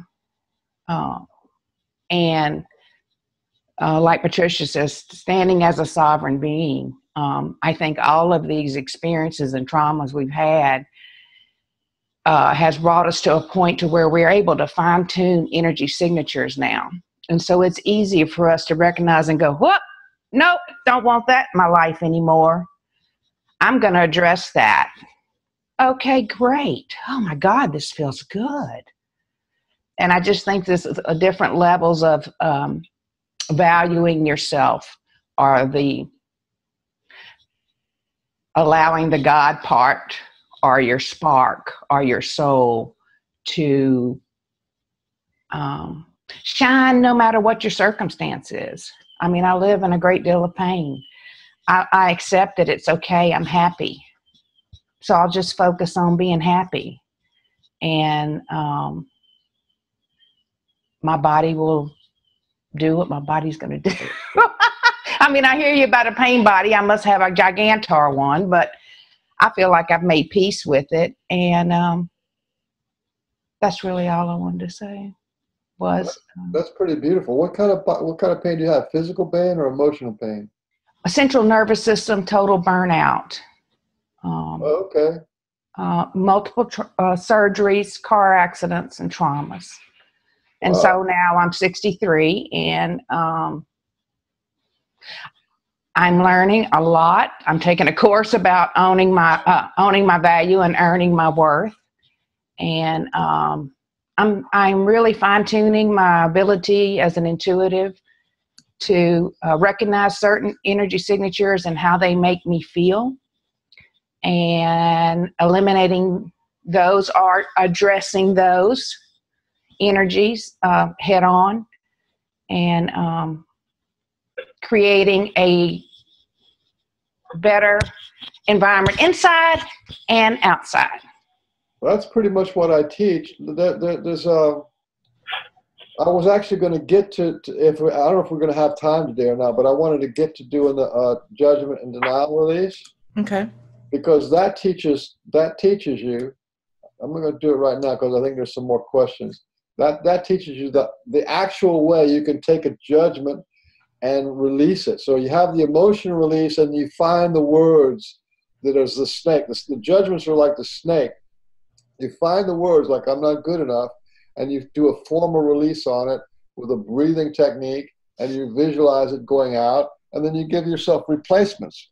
And what this does is it's about doing a lot of repetitions of that, because we have a lot of judgments. Like you just said, I'm fine with my pain body. I'm fine with my pain, and that which is one belief or one judgment. And other people are conflicting with their pain, so they hate their body because, and maybe you're okay with it, but there's still whatever the pain is. The pain is a call to action, so you try to find out what is the cause, and if you release the snake, sometimes it releases the bite, and that's probably what we're going to talk about next. But Dusty had her hand up; she wanted to say something. I just wanted to say that with my body, like my emotional body, and my connection to my pain, because I've spent like almost the last 2 years doing a bunch of shadow work and a bunch of emotional release work. And I kept holding on to the pain, and I do all these exercises and exercises and exercises. And then like a few weeks ago or a month ago, like I was feeling this horrible pain, and I was feeling all these really low emotions. And then I'd have all this physical pain that went with it in my body. So like, stop it, stop it, stop it. Like, you don't need to be holding on to this anymore. And I feel more like my emotional body has released a bunch of pressure that was in it that I was holding on to. And I know that I still have stuff to work on, but yeah, I feel like it's more of a place of integration that I'm at now, and just letting my soul rest. Beautiful. Yeah, that's pretty. Well, listen, here, I'm so glad you brought that up. Because you can here's the thing, if you do emotion release and emotion release and emotion release, in the beginning when you start doing it, you feel better, you feel empowered. But it may not get to the repeating patterns. So you do emotion release for a couple of days or a couple of weeks, and then you gradually go back to feeling bad in your pain body again. And then you do more emotion release and you're trying to get stronger, and then you go back. So what happens when you do just only exclusively emotion release work and that kind of stuff is you vibrate your what do you call it, your emotional body, you vibrate the energy, which is the snake bite. You get rid of the snake bite for a few days, but if you're not getting rid of the snake, then the snake bites you again. And then so you can do emotional release work over and over again. I'm working with a friend of mine now who's been doing emotional release work for 20 years. And she never did any judgment or denial release. She never got rid of the snakes. So her patterns kept going. And the only way she could deal with her patterns is to do emotional release. So she turns into kind of like this emotional release person, you know what I mean? And she never released the judgments and denials that keep the pattern. So the snake will bite you. If you have "I'm not good enough" and you don't address that, then you get rid of the vibration of "I'm not good enough," then sooner or later that snake's going to come back, and it's going to want to repeat the pattern, and it'll bite you again. And then that pain goes on, and it can go on for years and years that way. At the same time, you think that you're doing healing work, which you really are, but you're not completing the whole circuit. You have to get rid of the vibrational pain, and you get rid of the mind's maintaining of the pattern. And when you get rid of the mind maintaining the pattern, and you get rid of the pain, it is gone. It is like it never happened. Imagine changing the tire on your car. It's flat tire, it's a big bother. But once you change the tire, you forget about it. It's like it never happened. You drive your car perfectly normal, and you forget 3 or 4 days, you forget that you even had a flat tire. You see what I'm saying? It's gone. And that's what you want. That's what judgment and denial release is all about. And denial release is exactly the same thing as judgment release, but you're telling your healing body that you don't want denial in your life. And denial is everything that's going on in your subconscious. And that means all the judgments and beliefs that are snakes make you feel pain, feel your body, feel all this kind of stuff. If you can't have access to it, because like when I was walking around with my bad self-image, I kind of knew I had a bad self-image, right? But it was kind of a fog. It wasn't clear. I didn't walk around saying, oh, I've got a bad self-image. I would just always be saying, well, that person's better than me, or I could never do that, or you see what I'm saying? Because it was in my subconscious, and that's what denial is. I was denying that I had a bad self-image, and I tried to act like manly or whatever. So you do the denial release and the judgment release over the same process, and the replacements are, for denial, you don't want denial in your life, and the judgment gets rid of the judgment itself. And remember what I said, we get wounded automatically, subconsciously, non-verbally, and invisibly. So the judgment, the emotion release brings it all up into your 3D present consciousness awareness. Your mom did this, dad did that, my sister did that, whatever it was. That brings it into your consciousness. So then you have the visual and the auditory thing going, and you're feeling it. So it's conscious. Okay. And then after you vibrate that and you take away the pain from that and you remember the pain from that, then you can plug in the judgment. It's not true that you're not good enough. It's not true that life's not worth living. It's not true. You see what I'm saying? And you release that. You actually see the image of that person who was abusing you go out. And then you bring that out, that energy of that one being, you bring in 6 replacements. I am good enough. I'm good in all kinds of ways. I'm good in all kinds of things. You see how that works? Yes, it's replacing the looping with different beliefs too. Yeah, to change the pattern of the thoughts, and it'll change the maintenance of the energy. If the thoughts are empowering me, I'm a wonderful person, I'm a loving person. Now, if you say I'm a loving person, I'm a powerful person, but you're not dealing with the snake bite, then guess what? So you say, oh, then it's the snake bite comes back, right? But you have to do both. You have to do the snake bite, which is the emotion release, and the judgment release. And then it's gone. And I agree. I think that's why when we don't address all aspects, that's when this is my biggest frustration with the concept of healing, is that we get addicted to healing instead of living. And so we don't allow ourselves to really go through these healing processes. So we're in a constant state. I mean, I've would be guilty of this myself. I haven't necessarily gone through the processes all throughout my life. I've buried it, but you just see, where to me, vibration and energy and communication, these are healing frequencies. This is what it's about. It's all through vibration. It's through communication and through feeling and expression. That's to me the true healing modality, if you want to call it a modality, in the being and the healing.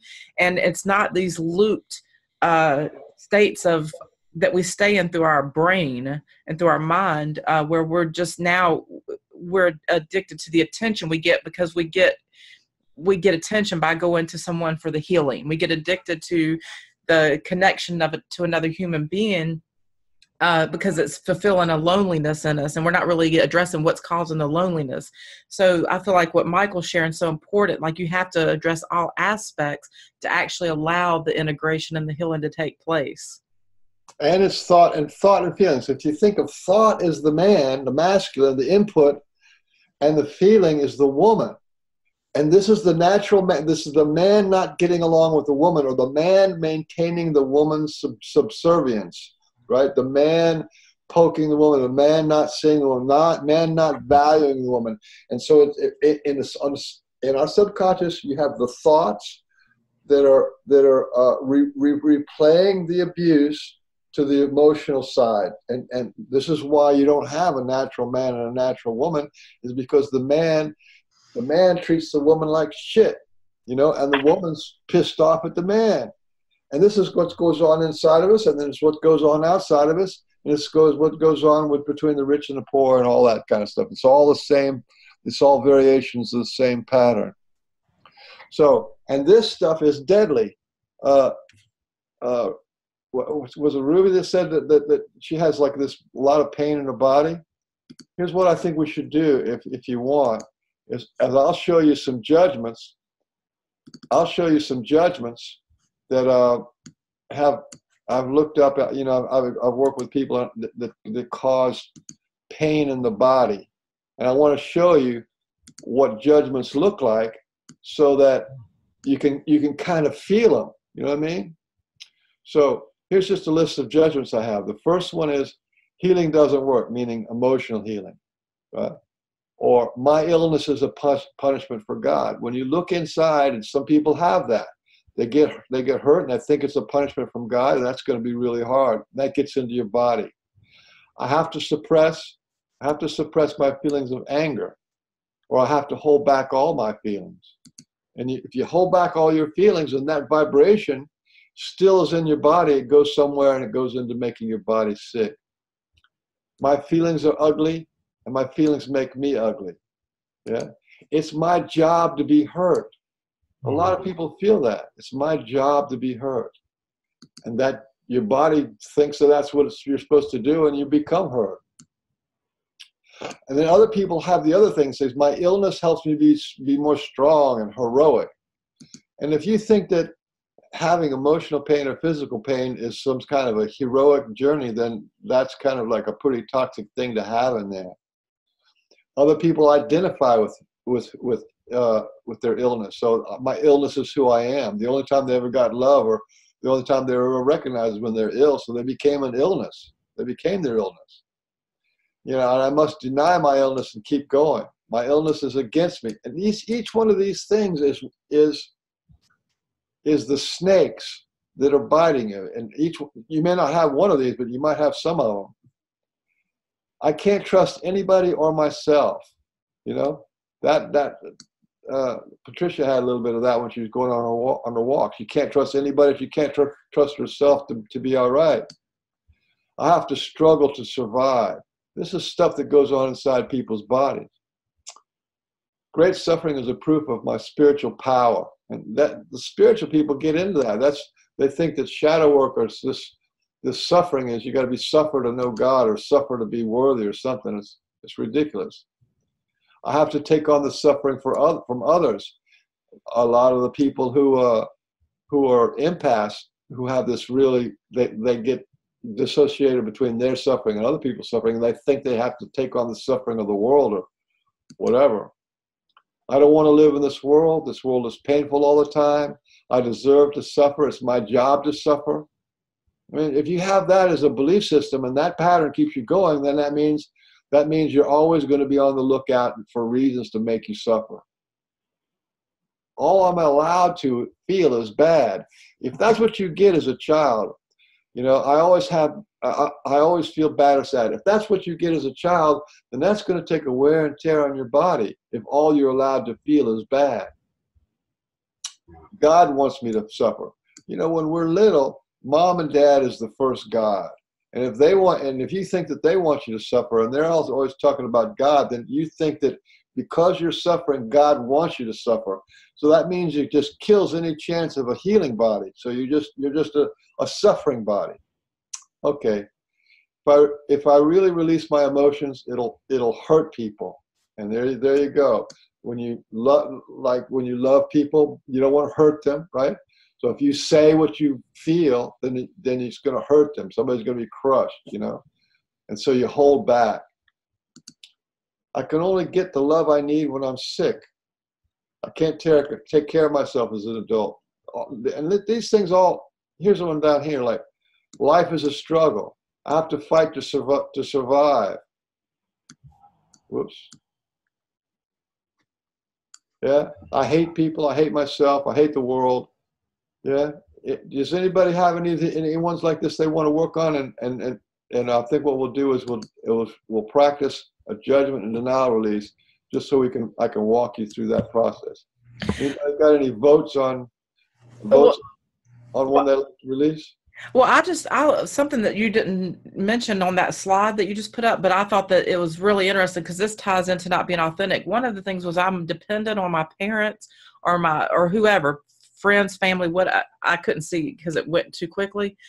But, you know, one of the things about being inauthentic and carrying pain in your body and that is really big is when we have a fear of loss or we are dependent on somebody, that's another thing that plays a huge role in not being honest. And when Patrick, I can't take care of myself. Yeah, I can't take care of myself. So what's going to happen if I live in, let's say I have a roommate and I'm living with this roommate and I rely on that person to pay 50% of my bills, and all of a sudden I'm faced with, I can't even express who I am because I could be on the street tomorrow. Or the same could be for a kid with their parent, you know, even though they might be an adult, but they're living with their parent. Or a spouse, you know, you stay in a relationship because what happens if I leave this partner? I won't be able to take care of myself. There's a lot of that that's going on every day. And that's real life for a lot of people. Or I can't leave my job and I'm in an abusive relationship with my boss. He abuses me. Well, so I think the dependency is probably the biggest thing. If I looked at what's going on inside of humanity, the dependence that we have on a job or a relationship with another individual are probably what I would see as the biggest factor in us not being authentic and us carrying a lot of pain and trauma, and the way that we are triggered and the way that we treat one another when we are harmful to each other. I agree.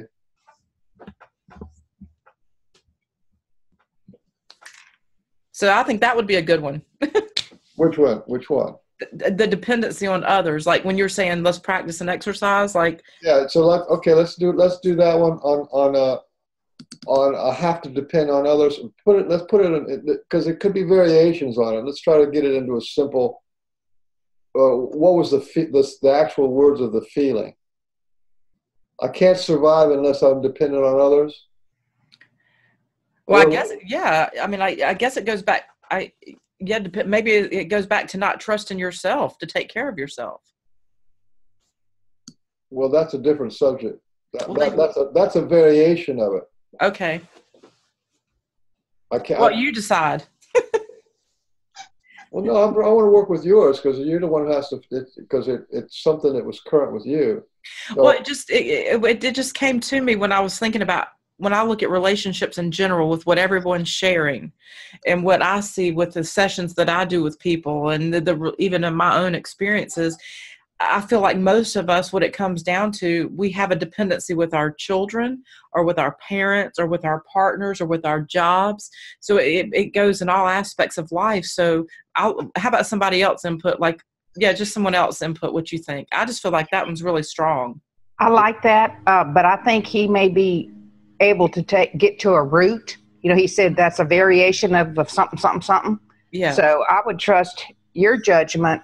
I forgot his name. I'm sorry. Michael. Yeah. Michael. How can I forget that? That's my dad, my son, my grandson. But anyway, Michael, I trust your judgment to fill into this group and pick a root one for us. Mm-hmm. Let's go with that one, because this is not about trying to get to the roots of too much. It's about learning a process.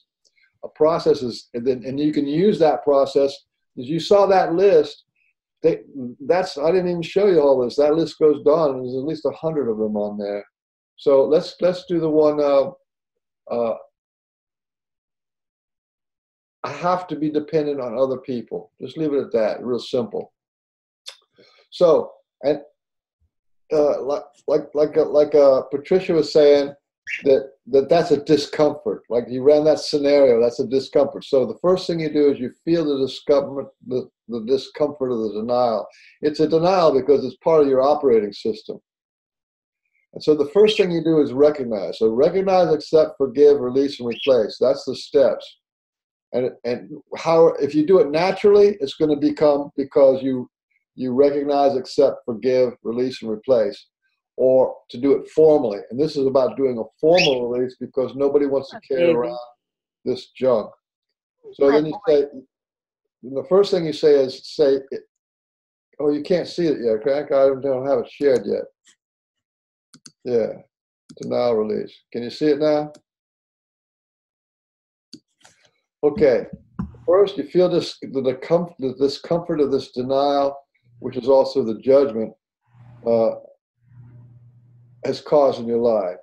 And you say, yes, I recognize my denial that I have to be dependent on others to survive. then yes, I offer loving acceptance to this denial. Now we're going after the denials here. And then you say, yes, I forgive myself for believing in this denial for so long.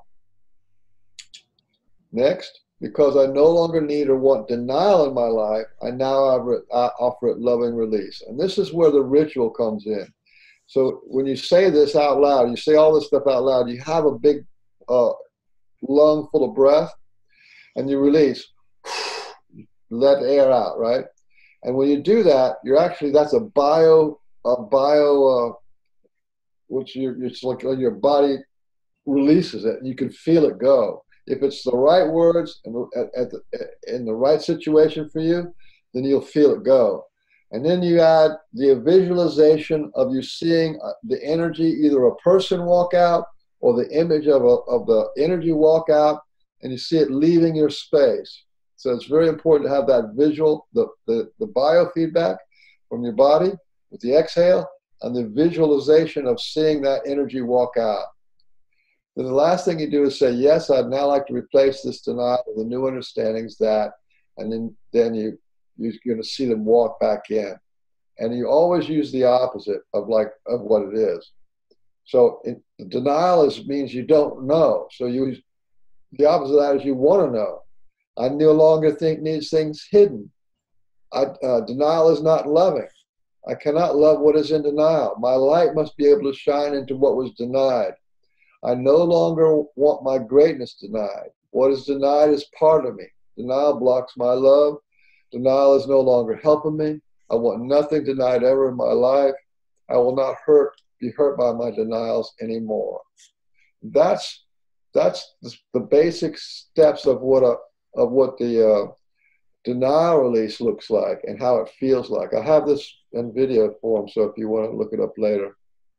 But okay, now that's denial. And the reason why you do the denial release is because the denial release is for your healing body. Remember, you got a pain body and a healing body. So you strengthen your healing body to say, I don't want to find this. I don't want any more denial in my life.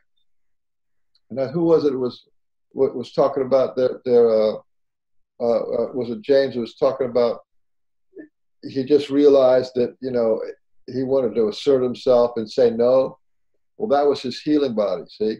You want to strengthen your healing body. You don't want anything denied. You don't want anything hidden. You don't want any games run on. You don't have any patterns that you can't change. You don't want anything in your subconscious that's going to affect you. So that's a denial release is about strengthening your healing body. And then what actually works for releasing the judgments, which is what was written on that paper, was mostly judgments, is the judgment release, which sounds like the same thing. Is first you feel the discomfort, because if your whole life is stressed out because you have to depend on other people, then that could go on for years and years and years, and you don't have to carry that around. So you feel that discomfort that belief system, that judgment has caused in your life. So you start it with, yes, I recognize my judgment that I have to be dependent on other people to survive. Then, yes, I offer loving acceptance to this judgment. Then a short pause. And yes, I'd like to forgive myself for believing in this judgment for so long, because, it's hurt you for a long time, it's held you back. Because I no longer want this judgment in my life, neither want this judgment in life, I now offer it a loving release, big exhale. And you see that judgment walk out. And just float away. And what we just went through is went from subconscious to conscious, from nonverbal to verbal, and from invisible to invisible. So this whole process right here reverses the way you got wounded. Okay, and then you do the replacement. Yes, I'd now like to replace this judgment with new understandings that now. And the first one is always the opposite. And the opposite is, I don't have to depend on people to survive. I can survive without depending on people. Anybody else has a replacement? What would be the opposite if I have to depend on people? I can survive just fine on my own. What's another one? Wrong foot again. I love myself enough to stand in my power. There you go. And another one. Who has another one? We got to get a 6 now. We have, what's 2 now or 3? Does anybody else have another judgment? A replacement. I can earn my worth. I can earn my worth. There you go. Mm. I will survive no matter what, whether I depend on people or not. See? Mm-hmm. And this, remember, the mind is it creates the pattern, maintains the pattern. So what you're doing is you release the teeth of the snake, and what you're doing is reinstalling a new pattern. I am strong enough. I can do it. I can pay my own way. I can be independent. I don't have to be dependent. You see? Now, you saw that list with dozens and dozens. When you do this dozens of times over different issues or in clusters, then your replacements become huge. For every judgment, you end up with you forgive yourself for every judgment. You recognize and you forgive, and then you release it. But then you replace it with 6 more, which strengthens the pattern of the new pattern. So you do your emotion release, you do the judgment and denial release, and then accumulate, and all this goes into your healing body, and it doesn't take that long. 6 months, 2 years, and you have none of those issues again. It's because you're basically rewriting your emotional body. You're rewriting your energy signature. You're rewriting the patterns of your brain.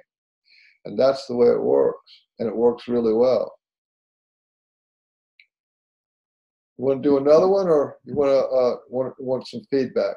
Want to get feedback? Well, does anyone have anything that they would like to share, or any questions they would like to ask? Because it's a great time, and I would love for you to participate.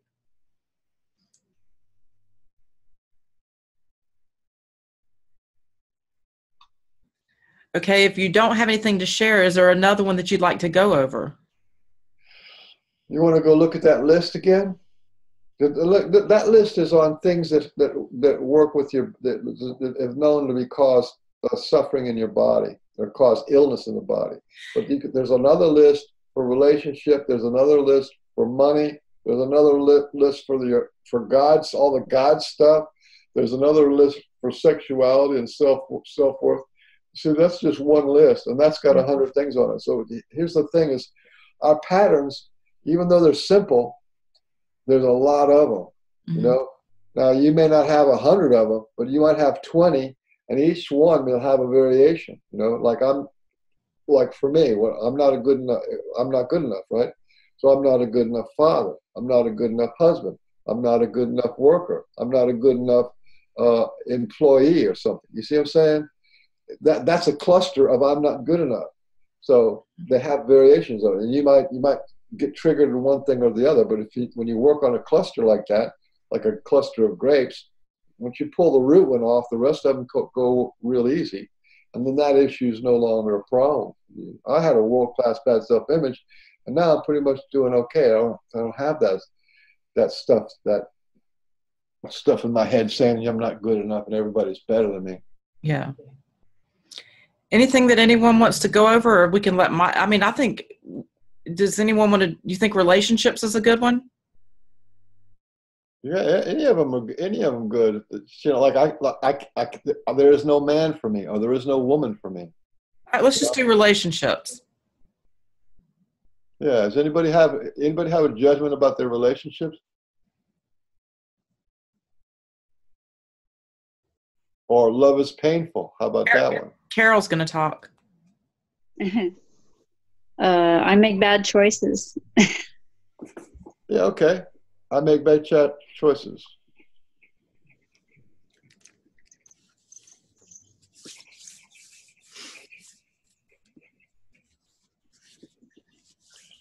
And that means you leave the relationship implied. I make bad choices in relationships, yeah, or I make bad choices with men. with men. Yeah. Okay. Let's leave it. Let's do that. So we'll start off with the denial, because you probably weren't thinking about that before now. No. So that means it was in denial, right? If you have made bad choices, then that means if it's a repeating pattern for you, that means you have pain on one hand, and then you have the snake and the snake bite of this one. So you want to read that one? Can you read that? Yeah. Yeah, so say it out loud. First, I recognize the...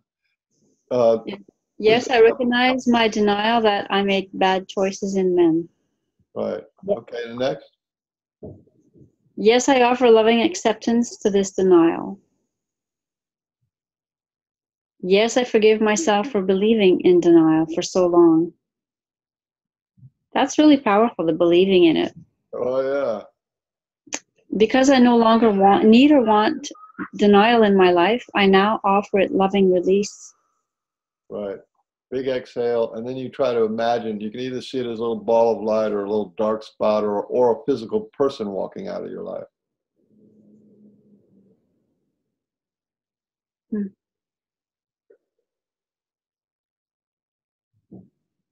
That's right. Did you get a little visual? That takes practice sometimes. Yeah, I saw the face of one person and I saw the back of that person.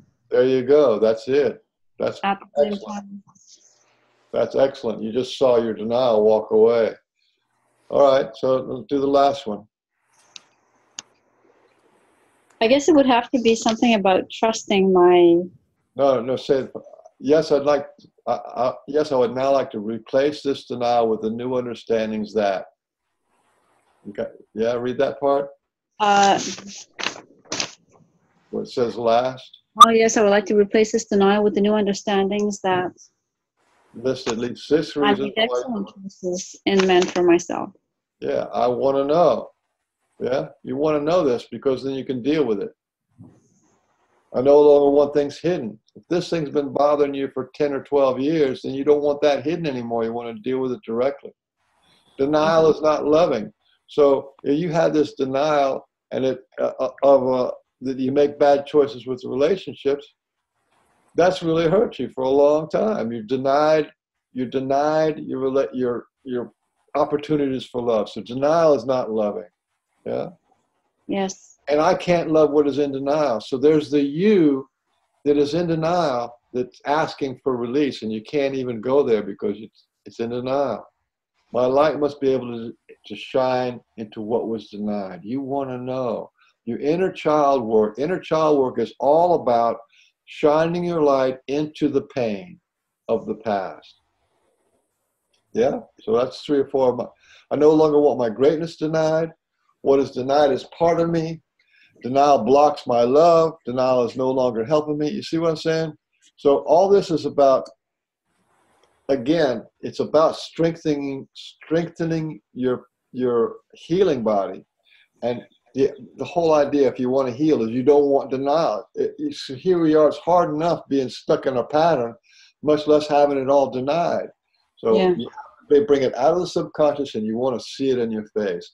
And we were afraid to see it. We're afraid to look at our pain. So you build up the momentum of you don't want denial in your life, because it's denial. It's not the judgment that's what manifests in the world. It's the denial that manifests in the world. Mm. And the suppression. But for me, what went a lot further than that was the suppression of those feelings to begin with. Oh, yeah. That's the denial of the feelings. Wrapped up in the denial. Yeah. Yeah, the denial seems to be like that. When you were saying that, when I was listening, the denial is what is like. The denial is like the motive behind self-sabotage, or like the perpetrator. That's right, because you don't see it coming. Yeah. It's the snake in the grass you don't see coming. So now that you've got it all up in your face and you saw that little being leave and everything, now you work on the judgment itself, the actual words. And you start off with, Go ahead and read this one. Yes, I feel this judgment has caused in my life, because it's a judgment, and the judgment is what causes the cycles to go on and on and on. It's the words that you say to yourself. Yes, I recognize my judgment that I make bad choices in relationships. I make bad choices in my loving relationships. Right. Yes, I offer loving acceptance to this judgment. Yes, I forgive myself for believing in judgment for so long. Because I no longer need or want this judgment in my life, I now offer it loving release. Big exhale. See if you can see it go out. Even if it's the same thing, let it go out.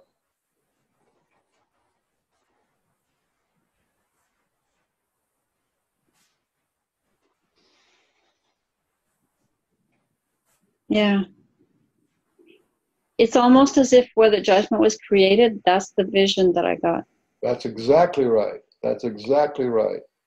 You're bringing up something from the past, and it's not coming into your visual screen. Okay, and the last one? Many years ago. Yes, I would like now to replace this judgment with the new understandings that I make excellent choices in my loving relationships with men. Yeah. I have a lot of good relationships with men. You want to say the opposite of what the effect was. Yeah. I do as friends, but not in relationships, close relationships. Or I should say romantic, or however you want to call it. I'm more than able to handle any kind of romantic relationships. Now you want to give yourself power. Yeah, you want to give yourself possibilities.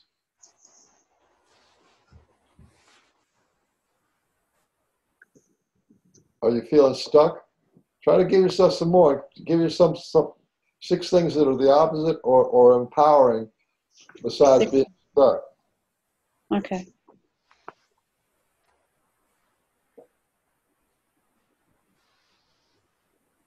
I'm perfectly capable of having a great relationship with a man.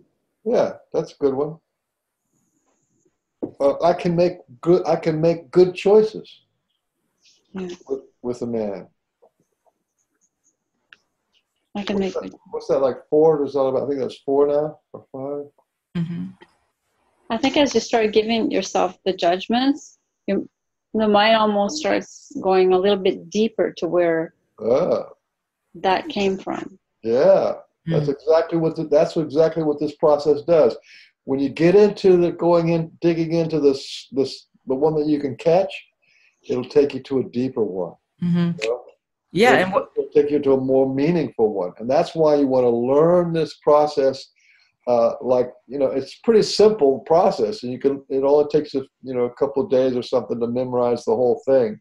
Mm-hmm. Then you can actually catch it on the fly, and you can catch when you do the denial release. It'll bring things up to your consciousness. Like maybe you'll be triggered by somebody's judgment or something. It brings it up to your consciousness, and you go, "Oh, that's a judgment," and then you can immediately do a judgment or a denial release on that on the fly. And that's really powerful. Mm. Something that came to me when she was sharing is that I'm worthy of being in a loving relationship with a man. There you go. That's a great replacement. Great replacement. I'm worthy. I am allowed. Yeah. Because it may have been that you're not allowed, or I'm not worthy, or I'm not good enough. Mm-hmm. Some women have that there is no good man for me. Yeah. Mm-hmm. So part of it could be that if that's the judgment, then that's another one. If you think there's no good man for you out there, then that just kind of puts a lid on all the possibilities. So and reverse. Go ahead. No, I'm saying in reverse. If the same thing would apply with a man in the situation when it comes to a woman. Same. Yeah. We're talking about the patterns of thought that limit our behavior or that instigate our behavior. Here's one. I have one now. I trust myself to attract. Yeah. good relationships, good, healthy relationships. Great one. That's a great Mhm. replacement. Now, see, the idea is, remember, that's how it works. Is you have your pain body, and then you have this, which is the snake bite, the pain, ow, and then you have the snake, right? So what we did is we pulled the teeth of the snake, and now we're getting that snake into like a nice, friendly dog that's going to look out for you. And that's what these things are. They're the protection, the possibilities, the inclusiveness. You know, I'm beyond petty problems or whatever. You become more inclusive and stronger, more supple, more possibilities. Because what happens with judgments and denials is they're exclusive. You know, if you have I make bad decisions in relationships, that's an exclusive thing. It's not true. You qualified it as romantic relationships, but you can have a wonderful romantic relationship with your heart. You can have it with your God. You can have it with your with your soul, and be amazing. You know what I mean? So you want can I add one more thing? Sure.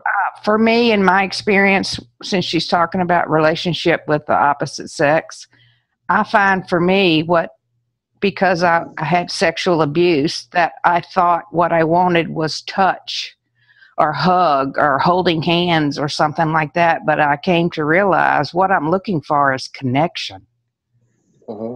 That's important. And then I can have that with male, female, little people, little children. But connection is what feeds.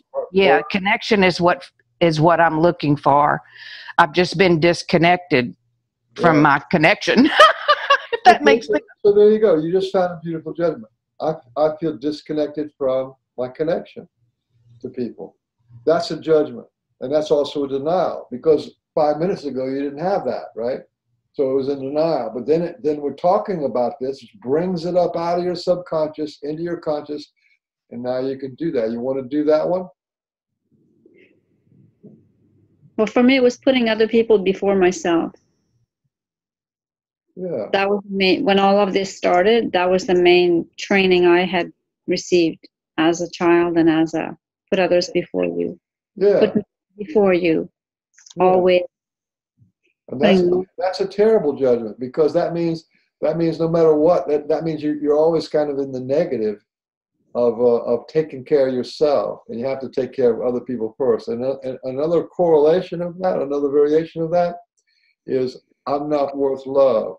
So the only way I can get love is by serving other people and earning my love. I have to earn my love, because I'm not worth love. See, these things screw the pooch, man. And then, you don't even know they're there. They're operating in the background. And then the patterns repeat about serving your children. This is what happens to a lot of women who think that they have to earn their love by serving others. And then their husband leaves them, and their kids are grown up, and then they're like, holy crap, my whole world fell apart, because they've been living by serving other people, and all of a sudden all the people are gone. Then what do they got? Then they got to do their recovery work and find a new life. Someone want to kill themselves. Yeah, well, and that's like the martyr syndrome. But then I see the way that works for men, where because they haven't connected to the emotional aspect, for them it comes out differently. So for them, their pain and their suffering and their disconnect, and where they martyr themselves is feeling like they have to be this financial provider. And so they carry on this huge burden of having to provide financially, and they feel kind of trapped and enslaved in a different way, and martyring themselves in a different way, to where that can breed disconnection and resentment and anger too. So, I mean, it's a lot of things that are happening on both sides, and it's creating this division for us in those relationships. So the same way where we as women are connecting to that part, and we have that awareness, then men are feeling so isolated because they can't share their emotions. They're not allowed to cry. They're not allowed to feel. And they've just been made to feel like they're just like a money generating machine, and that's all they have to contribute. So, there's empathy for that too. Or you're exactly right. Or take a man, right? And the only time he ever got love was from his father and his mother, was when he was doing independent an independent behavior, and he's a little independent kid, and he got praised for being independent. Then he ends up marrying a woman who was completely dependent on connection and relationships, and that she got all her love by being connected and petted and talked to by her mother, and there was this big connection going on. So here he's thinking that the model for love for him is to be independent and aloof, you know, and the model for her of love is to be, you know, like touchy, feely, and talky, and it's like you got these two different judgments, two different denial systems going on there. And it's like they realize, well, wait a minute, we don't even have, you know, and she says, oh, he never talks to me, and he's always off doing his work, and he's always, you know, never, you see how that works? Mm-hmm. So you have you think of as the natural man and the natural woman, and they are miles apart, and what keeps them apart is the judgments and denials that are operating in their subconscious. Her judgments and her denials about what love is and what the house is, what a relationship is, and his, yeah. So the idea for spirituality and going into 5D is to have none, zero, zip. The more you get rid of, the higher you go.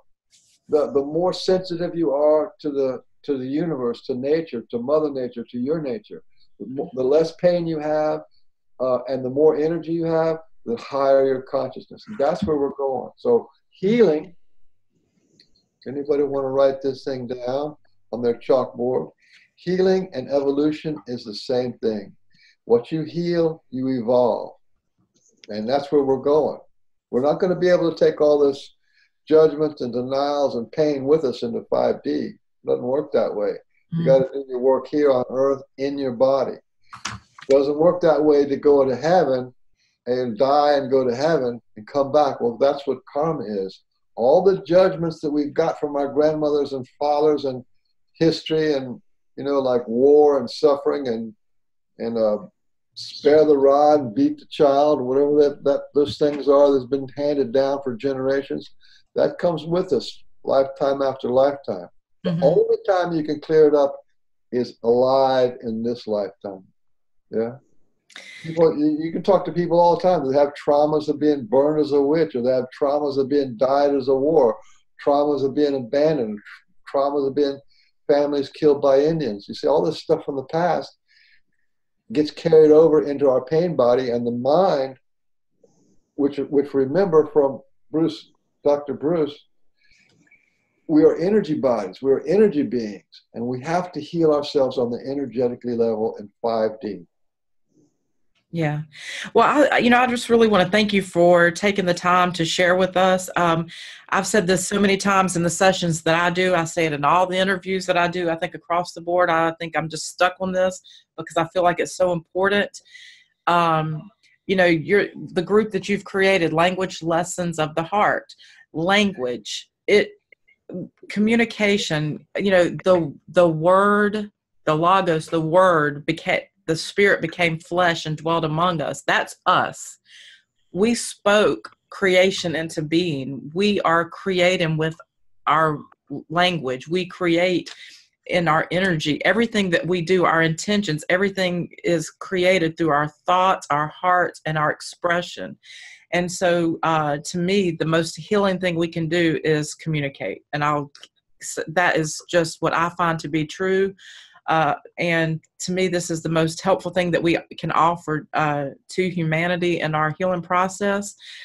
And what's the next level to that? That's the authenticity part. That is being honest and saying the things that are uncomfortable, to put yourself in a situation to where you're public. Like for Paul, it's not comfortable. For Dusty, it's not comfortable.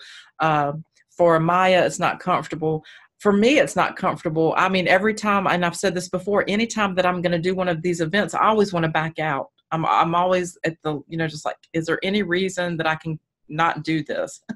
Because I have the same thing, this anxiety about being in public, but at the same time, I know that it's what my greater being wants for me. This is part of me becoming vulnerable and part of my healing process and part of me integrating all of my experiences to remember who I am and to be this whole healthy person. And also to remember, this is something that's really important, is to not be looking for justice in this world, okay? We don't need justice. That is just revenge. We don't need to blame anyone. We don't need to set ourselves up as a victim of another. We just need to own our journey and do what's necessary for us to get back to that remembrance of who we are. And I wanted to share this with you, Michael, something that, you know, I really took to heart what you were sharing about, you know, the things that you wanted us to say to ourselves, like I'm an infinite and immortal, what was never created, and I'm empowering myself with a strong and loving intent to heal my will. And so what really came through to me because of the healing work that I have done, and I thought when you're in that in the process and you still do not know how amazing you are and how much of a creator being you are, then you have to be in that mindset of needing that healing.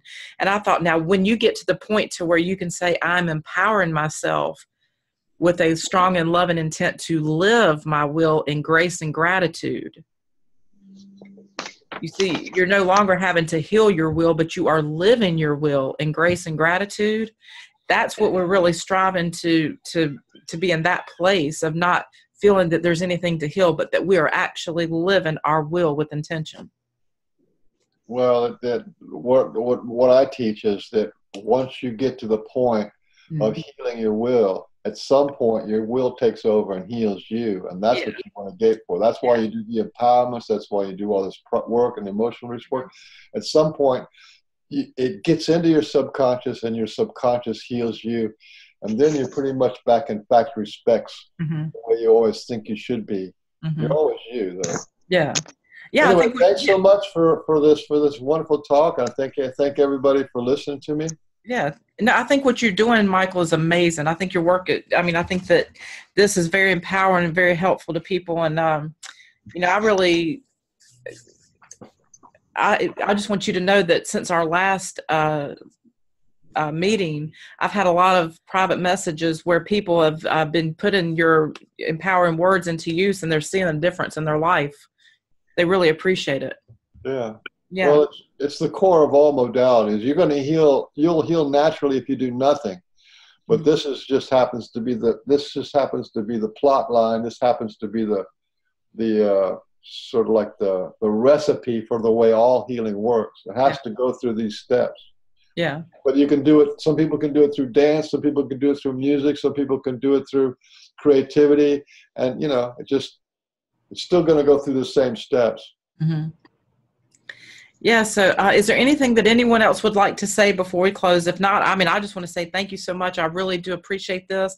And I hope to do this again in the future because I feel like there's always something new that we can learn from one another, from what we take away from this experience coming back together again. I think, Paul, you wanted to say something?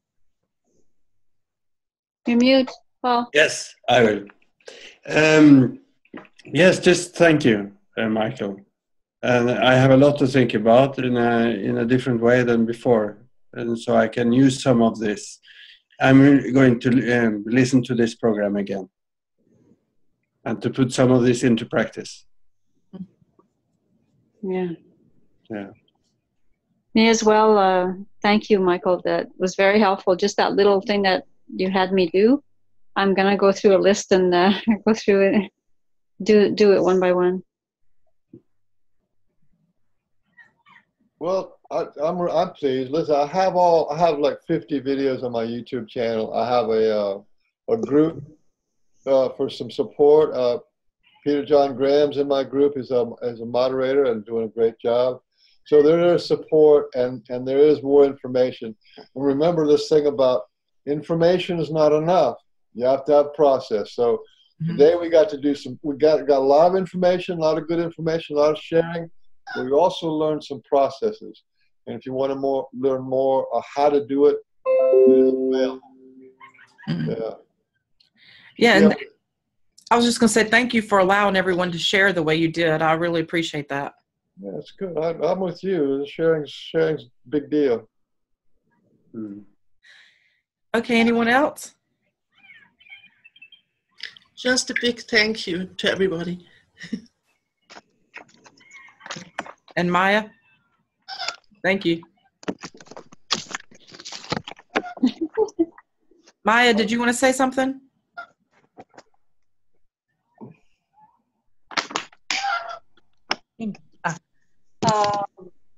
Just also thank you just for the fact of sharing. I mean, we are in such a beautiful time of synchronicity.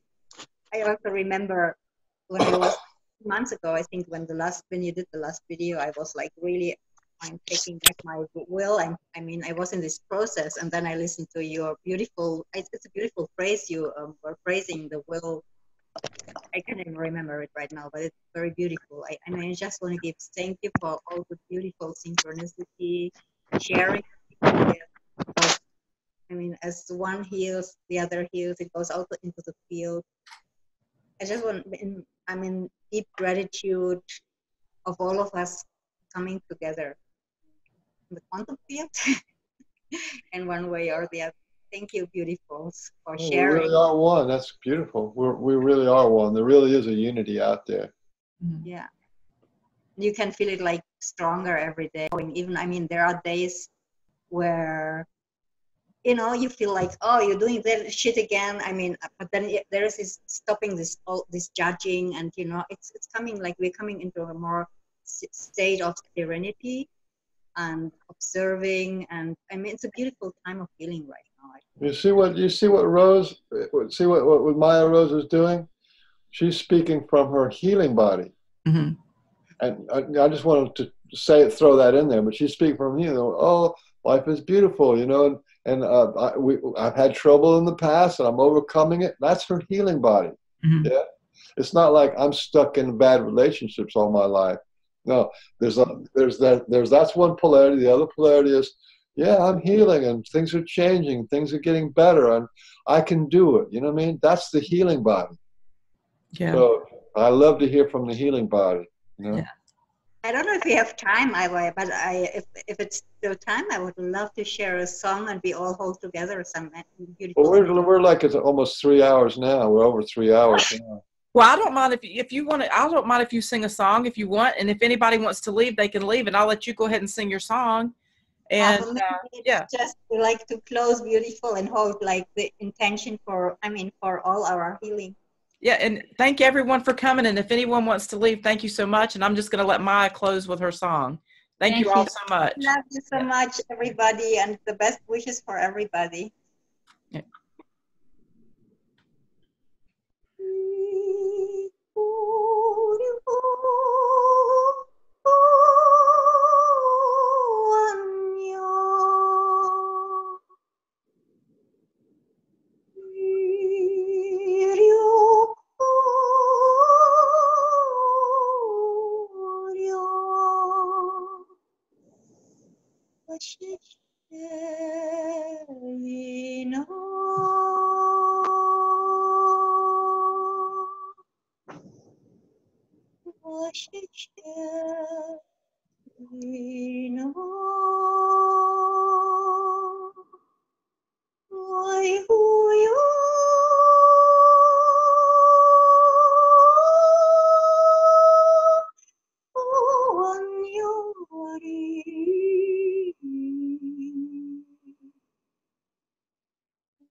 Much love to everybody. Thank you. Much love to you too. I see you, Amanda. See you, everybody. All right. Bye-bye. Thank you. Beautiful beings. Yeah, thank you.